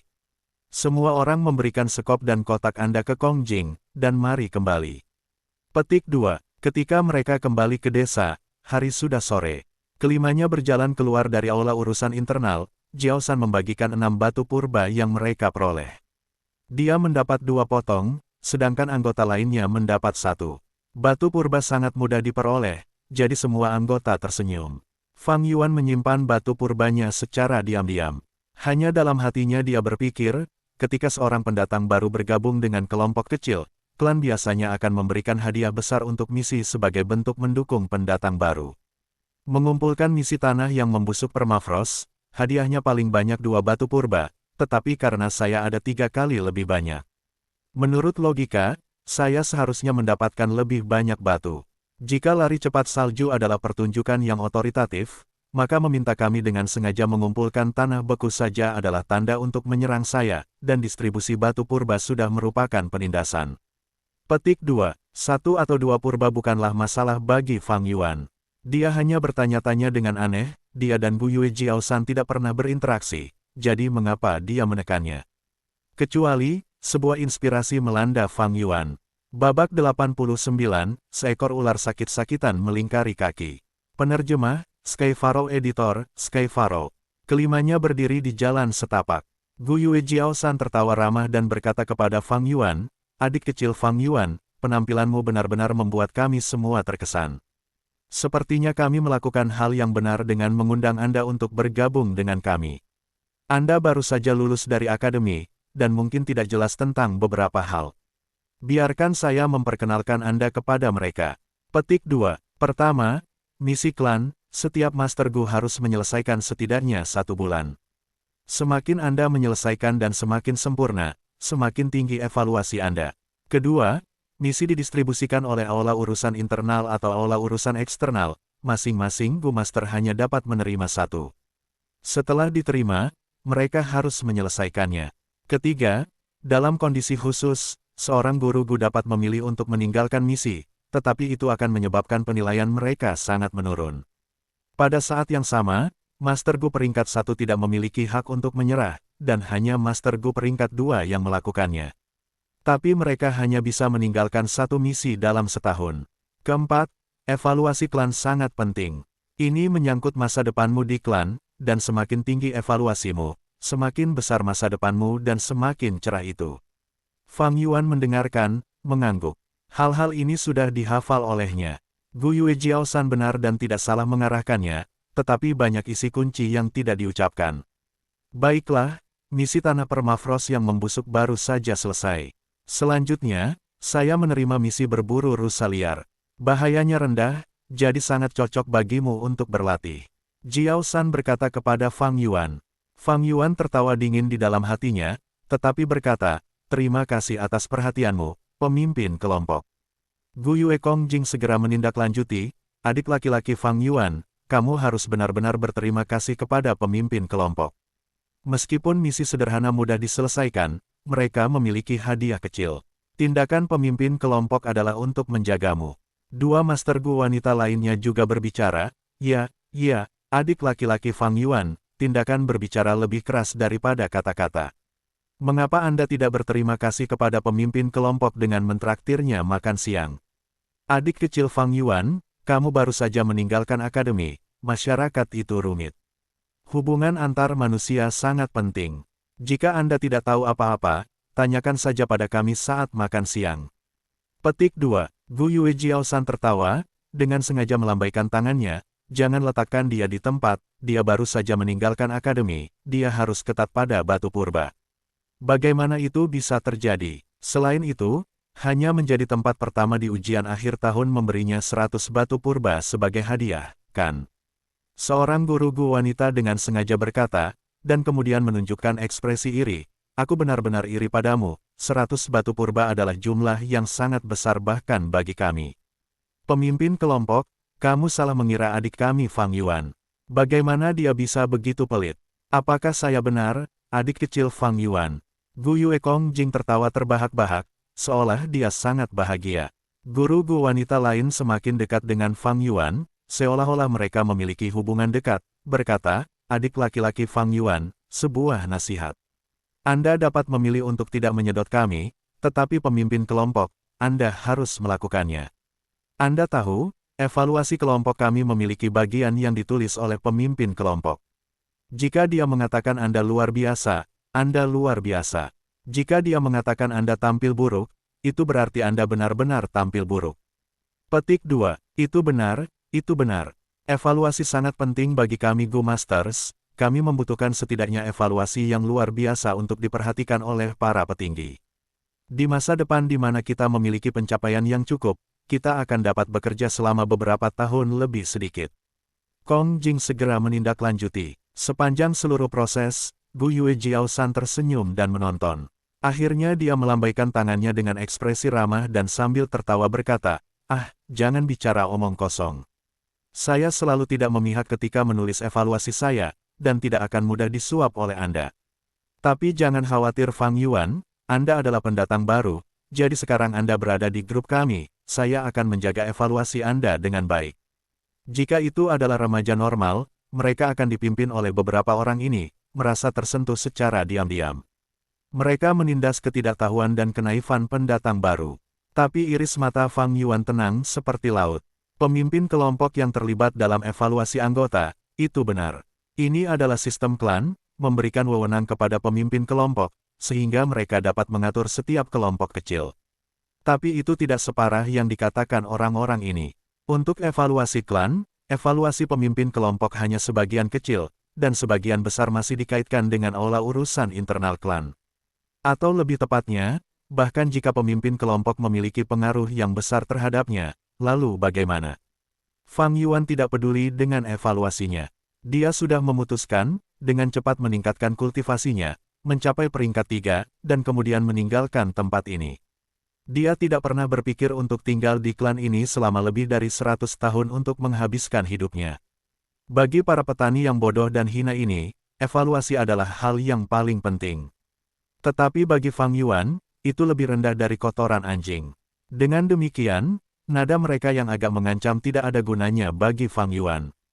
Aku mengerti apa yang kalian semua katakan. Saya masih memiliki sesuatu, jadi saya akan pergi, kata Fang Yuan setelah terdiam beberapa saat. Seketika, keempat Master Gu menunjukkan ekspresi terkejut. Apa artinya ini? Apakah Anda tidak mendengar apa yang kami katakan sebelumnya? Seorang guru Gu perempuan menatap dengan mata terbelalak, berteriak di dalam hatinya. Apakah kemampuan pemahamanmu benar-benar baik-baik saja? Gu Yue Kongjing pada saat ini, benar-benar ingin meraih kerah Fang Yuan dan bertanya padanya. Mulut Jiao San berkedut. Ketidakpedulian Fang Yuan menyebabkan penampilan mandiri mereka terlihat seperti lelucon. Itu membuat skema yang mereka buat menjadi bahan tertawaan. Melihat Fang Yuan berbalik dan berjalan pergi, kemarahan di hatinya berkobar. Ayo Fang Yuan, jangan pergi begitu cepat, jangan dengarkan omong kosong mereka. Jiao San mengendalikan emosinya dan menyunggingkan senyum, dengan cepat mengejar dan menghalangi Fang Yuan, kamu akan menyewa rumah kan? Biarkan kami pergi bersamamu. Saya memiliki beberapa hubungan pribadi, saya lebih akrab dengan situasi sewa. Saya memang akan menyewa rumah, saya tidak bisa tinggal di asrama lagi, apakah Anda punya ide? Fang Yuan mengangkat alisnya, bertanya dengan tenang. Saya tahu beberapa rumah yang cukup murah, dan dengan lokasi yang bagus. Jiao San tersenyum, memimpin jalan. Rumahku, 15 batu purba sebulan, tidak ada harga kedua. Puff, menyewa rumahku dengan 8 batu purba. Dalam mimpimu, Anda harus membayar deposit 25%.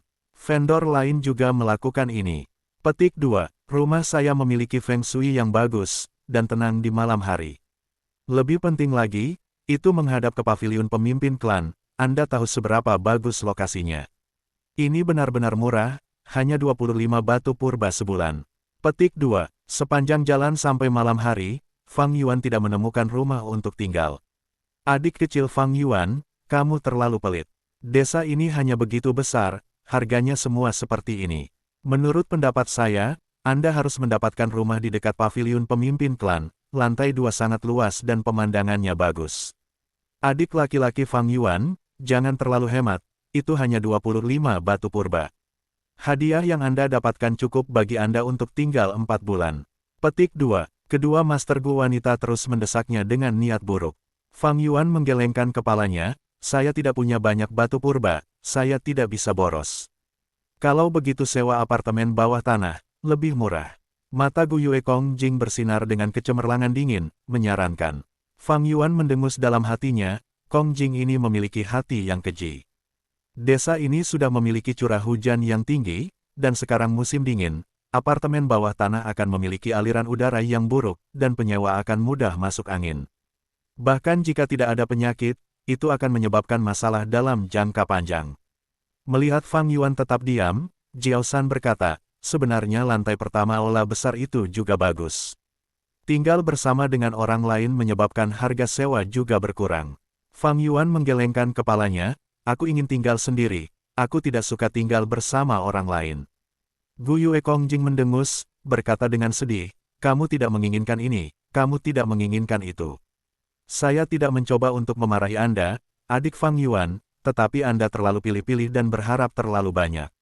Dengan standar setinggi itu tidak realistis. Fang Yuan mendengarkan, tertawa dingin di dalam hatinya sambil berpikir, bahkan jika mereka memenuhi kriteria, saya tidak akan menerima rumah yang Anda rekomendasikan. Tindakannya menenangkan mereka hanya demi berhati-hati, mencari tahu apakah ada jebakan. Tepat saat Fang Yuan hendak pergi, Ibu Shen muncul. Tuan muda Fang Yuan, akhirnya aku menemukanmu. Akademi tidak bisa lagi ditinggali, dan tuan tua dan istrinya sudah menyiapkan jamuan makan, secara khusus meminta saya untuk mengundang Anda pulang. Di rumah saja jauh lebih baik, tidak perlu menyewa rumah di luar, desaknya. Akhirnya sampai. Fang Yuan tertawa dingin di dalam hatinya, Ibu Shen ini benar-benar menemukan waktu yang tepat. Menemukannya di sini sekaligus, seseorang pasti telah memberi tahu dia. Seperti yang dia duga, dalangnya adalah paman dan bibinya. Dan Jiao San adalah rantai yang diciptakan paman dan bibinya untuk mengikatnya. Keheningan Fang Yuan tampak seperti keraguan. Fang Yuan, mengapa kamu tidak tinggal di rumah paman dan bibimu? Mengapa membuat hidup menjadi sulit? Menyewa rumah akan menghabiskan banyak batu purba. Gu Yue Jiao San berbicara dengan sikap, prihatin pada saat yang tepat saat dia melihat ke arah Fang Yuan, matanya bersinar tidak menyenangkan. Babak 90, ini hanya sedikit angin es. Penerjemah, Skyfaro Editor, Skyfaro. Di aula, lampu bersinar terang. Di meja makan bundar, anggurnya sudah dingin, dan hidangannya sudah dingin. Lilin merah cemerlang berkedip dan menari, memproyeksikan bayangan bibi dan paman ke dinding. Bayangan kedua sosok itu bergabung menjadi satu, dan bergoyang muram dengan cahaya lilin. Di depan mereka, Ibu Shen sedang berlutut. Paman memecah kesunyian, memikirkan Fang Yuan ini sangat ingin melawanku. Aku ingin menenangkannya dengan kata-kata manis dan menahannya di rumah dulu sebelum menemukan alasan untuk mengusirnya keluar rumah. Untuk berpikir bahwa dia tidak jatuh untuk itu. Dia telah mengambil keputusan, menolak undanganku tanpa satu cara pun untuk bernegosiasi. Bahkan tidak melangkah ke rumahku. Bibi menggertakkan giginya, ekspresinya sedikit bingung, bajingan ini sudah berusia 16 tahun, jadi jika dia menginginkan kekayaan keluarga sekarang, kita tidak dapat menyangkalnya. Bertahun-tahun yang lalu kami memperoleh kekayaan keluarga itu dan itu dicatat dengan jelas di aula urusan dalam. Sekarang kita tidak dapat menyangkalnya, apa yang harus kita lakukan sekarang? Petik 2. Pergi dulu. Paman melambai pada Ibu Shen untuk mundur, tertawa dingin, jangan cemas. Sepanjang tahun, saya sudah merencanakan ini. Pertama, untuk mendapatkan kembali asetnya, dia harus memiliki kultivasi tahap tengah peringkat 1. Dia sudah mencapai ini dan bahkan pada tahap puncak, dan mendapat nomor 1 dalam ujian, itu sangat mengesankan. Hehe, tapi, untuk berhasil mendapatkan kekayaan keluarganya, itu tidak mudah. Peringkat 1 budidaya tahap tengah hanya prasyarat. Untuk membagi aset, Fang Yuan harus mengajukan permohonan, dan aula urusan internal harus menyetujuinya dan mengirimnya misi untuk menguji apakah dia memiliki kualifikasi. Ini untuk mencegah klan membagi aset keluarga secara tidak masuk akal, menyebabkan perselisihan internal dan melemahkan klan. Petik 2. Bibi tercerahkan, ini berarti, dia harus menyelesaikan misi sebelum dia bisa mendapatkan warisan orang tuanya. Betul sekali, paman tertawa sinis, tapi misi aula urusan internal dikirim ke kelompok. Misi aset keluarga akan sama. Jika Fang Yuan ingin menyelesaikannya, dia harus bergantung pada kelompok, dia tidak bisa melakukannya sendiri. Keluarga melakukan ini untuk memastikan bahwa kelompok-kelompok kecil tetap bersatu dan meningkatkan kekompakan mereka. Bibi tertawa keras, suamiku, kamu terlalu pintar. Membuat Jiao San merekrut Fang Yuan, dengan cara ini, jika Fang Yuan ingin menyelesaikan misi, dia akan membutuhkan kekuatan mereka. Tapi Jiao San ada di pihak kita, jadi Fang Yuan tidak akan pernah bisa menyelesaikan misi ini. Mata paman bersinar puas, bahkan jika dia tidak bisa memasukkannya ke dalam grup, aku punya cara lain untuk menghadapinya. Belum lagi menyelesaikan misi, bahkan jika dia ingin mengajukan pembagian kekayaan dan menerima misi, itu mungkin tidak mungkin. Petik 2. Malam tiba dan salju berhenti. Fang Yuan berjalan di jalanan. Rumah-rumah bambu di sepanjang jalan semuanya tertutup lapisan salju putih. Salju yang dia injak mengeluarkan suara ringan. Udara dingin memasuki sistem pernapasannya, menyebabkan otak Fang Yuan menjadi sangat terjaga. Setelah menolak Ibu Sen, Fang Yuan mengabaikan saran Jiao San dan kelompoknya dan mengucapkan selamat tinggal kepada semua orang, pergi sendiri. Jadi begitu, dia berjalan dan berpikir, Paman dan Bibi mencoba menjebak dan menunda saya, menyebabkan saya kehilangan kesempatan untuk mengambil kembali warisan saya. Setelah tahun baru, saya akan berusia 16 tahun dan memenuhi syarat untuk membagi aset. Orang tua saya sudah meninggal, dan saudara laki-laki saya memiliki orang tua baru. Jika saya berhasil, seluruh warisan menjadi milik saya. Tetapi untuk mengambil kembali warisan, ada dua langkah penting, masing-masing sangat penting. Petik 2. Yang pertama adalah melamar misi di aula urusan internal tanpa ada misi lain yang ada. Yang kedua adalah menyelesaikan misi untuk mendapatkan hak untuk mewarisi aset. Petik 2. Jiao San bersekongkol dengan Paman dan Bibi. Mengesampingkan langkah kedua, dia sudah mencoba menjebakku di langkah pertama. Petik 2. Aturan klan menyatakan bahwa Master Gu hanya bisa berada di satu misi pada satu waktu. Ini untuk mencegah Master Gu memonopoli dan menyebabkan persaingan negatif di klan. Jiao San menerima misi secara berurutan. Setelah menyelesaikan misi Tanah Busuk Permafrost, ia langsung menerima misi baru untuk menangkap rusa liar. Misi klan semuanya diberikan kepada kelompok, artinya, menurut aturan klan, Fang Yuan harus menyelesaikan misi menangkap rusa sebelum mengajukan misi pemisahan asetnya. Tetapi pada saat itu, saya percaya Jiao San akan menerima misi baru lainnya. Sebagai pemimpin, ketika menerima misi, dia akan selalu selangkah lebih maju dari saya, menyebabkan saya tidak dapat menerima misi saya, sehingga selalu menghentikan saya. Memikirkan hal ini, mata Fang Yuan bersinar tak menyenangkan. Plot dan skema ini menjengkelkan, seperti tali tak terlihat yang menghalangi kemajuan Fang Yuan. Tapi Fang Yuan tidak menyesal masuk ke grup ini. Di arena, dia terpojok. Undangan Jiao San menjadi cara baginya untuk bebas dari kesulitan. Jika dia tidak masuk tim, Paman dan Bibinya akan memiliki cara lain untuk menghadapinya. Ini tidak dapat dicegah dan akan sulit untuk dipertahankan. Tapi sekarang dia ada di grup, dia bisa dengan jelas melihat skema mereka dan dengan mudah melakukan serangan balik. Memecahkan masalah ini, saya punya cara saya sendiri. Cara termudah adalah dengan melenyapkan Jiao San, atau membunuh Paman dan Bibi, maka tidak ada yang akan bersaing dengan saya atas aset keluarga. Tapi cara ini terlalu berisiko, mereka semua adalah Master Gu peringkat 2 dan kultivasi saya masih terlalu rendah. Bahkan jika aku membunuh mereka, aku tidak bisa keluar dari akibatnya yang merepotkan. Kecuali jika ada peluang bagus untuk saya manfaatkan. Tetapi peluang ini biasanya karena keberuntungan. Fang Yuan bisa membunuh pelayan Gao Wan dan bisa membunuh orang tua Wang, tapi itu karena mereka adalah manusia dan pelayan, dengan kehidupan yang murah seperti rumput. Membunuh mereka sama dengan membunuh seekor anjing atau mencabut rumput liar, itu tidak penting. Tapi membunuh Master Gu sangat merepotkan. Master Gu semuanya adalah klan Gu Yue, tidak peduli siapa yang mati, Allah hukuman akan menyelidiki. Fang Yuan mengevaluasi kekuatannya sendiri dan tahu ada terlalu banyak risiko dalam membunuh mereka sekarang, dia bahkan bisa terbunuh. Bahkan jika dia membunuh mereka, penyelidikan Allah hukuman bahkan lebih merepotkan. Tindakannya di masa depan akan dimata-matai dan mereka bahkan mungkin mengetahui warisan biksu anggur bunga. Menarik masalah yang jauh lebih besar ketika menghilangkan masalah kecil, bukan itu yang dilakukan orang bijak. Oh, saya di sini, Fang Yuan berbicara dengan ringan, berhenti di sebuah bangunan bambu yang sudah usang. Bangunan bambu ini robek dan usang, seperti orang tua yang akan mati, terengah-engah untuk napas terakhirnya di musim dingin yang keras. Melihat bangunan bambu ini, wajah Fang Yuan menunjukkan jejak kenangan. Ini adalah kamar yang dia sewa di kehidupan sebelumnya.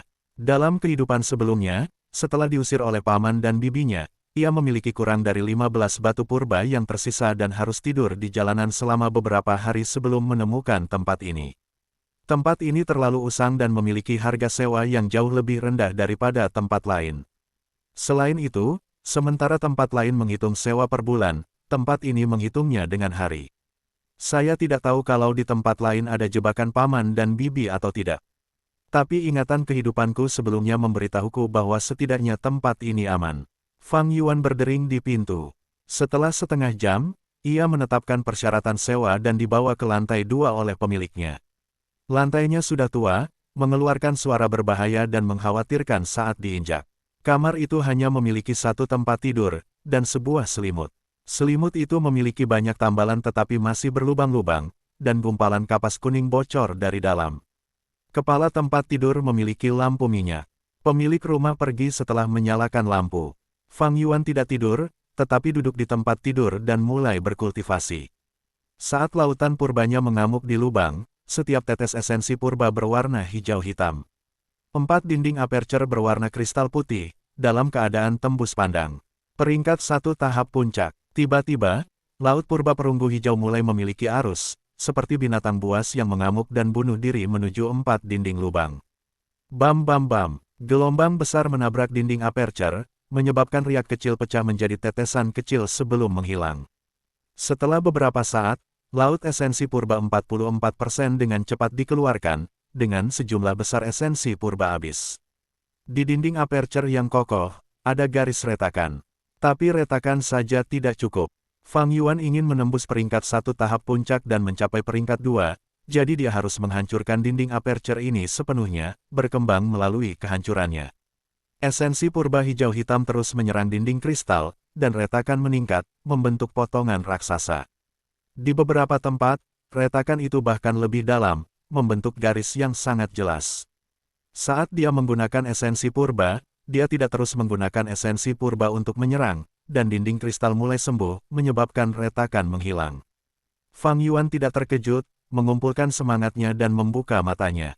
Lampu minyak sudah padam, lagi pula minyaknya tidak banyak. Ruangan itu gelap, dengan hanya jendela yang memberikan sedikit cahaya melalui celah. Kamar tidak memiliki virepit dan tidak hangat. Fang Yuan telah duduk di tempat tidur untuk waktu yang lama tanpa bergerak, dan merasa kedinginan semakin meningkat. Iris gelapnya menyatu dengan kegelapan. Untuk menerobos kunci Jiaoshan, ada metode yang lebih mudah dan aman. Itu untuk maju ke peringkat 2. Peringkat 1 Master Gu tidak memiliki hak untuk menyerah pada misi, tetapi peringkat 2 Master Gu dapat melakukannya setahun sekali. Jika saya naik ke peringkat 2, saya bisa menyerah pada misi saya dan mengajukan pemisahan aset. Petik 2. Tapi untuk menembus peringkat 2, itu bukan tugas yang mudah. Memikirkan ini, Fang Yuan menghela nafas. Turun dari tempat tidurnya, dia berjalan-jalan di kamar kecil itu. Dari tahap awal ke tahap tengah ke tahap atas, ini semua adalah alam kecil. Dari peringkat 1 tahap puncak ke peringkat 2 tahap awal, yaitu menerobos ranah besar. Di antara dua kasus ini ada kesulitan yang sangat berbeda. Sederhananya, untuk menghancurkan dinding kristal, diperlukan kekuatan ledakan, membentuk dampak yang kuat dalam waktu singkat untuk menghancurkan dinding. Tapi Fang Yuan hanya memiliki bakat kelas C, dan lautan purba hanya 44%.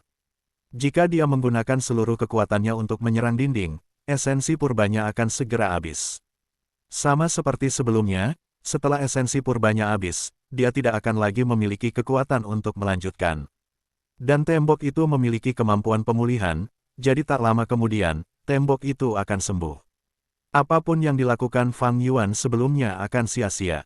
Menghancurkan tembok dan mencapai peringkat 2 tanpa situasi khusus, seseorang membutuhkan 55% esensi purba hijau hitam. Tapi bakat saya terbatas, hanya memiliki 44%, jadi orang mengatakan bahwa bakat adalah kunci dalam kultivasi seorang guru-gu. Memikirkan hal ini, Fang Yuan memperlambat langkahnya. Tanpa sadar, dia telah pindah ke jendela, jadi dia membuka jendela dengan santai. Setiap hembusan angin mengguncang jendela kisi bambu, dan ketika dibuka, gunung yang tertutup salju menyapa mata. 1. Di bawah sinar bulan, salju seperti batu giok putih, menyebar dan membiarkan dunia menyerupai istana kristal di depan mata seseorang, tidak ternoda oleh debu. Cahaya salju menyinari fitur muda Fang Yuan. Ekspresinya damai dan tenang, alisnya halus, sepasang bola matanya tampak seperti mata air kuno di bawah bulan. Saat angin dingin bertiup ke wajahnya, pemuda itu tertawa, itu hanya sedikit angin es 2. 1. Ini adalah baris dari sebuah puisi. 2. Hanya sedikit angin beku, pengertian non-harfiah mengacu pada kesulitan, hambatan. Sebuah permainan kata-kata untuk rintangan yang dia hadapi.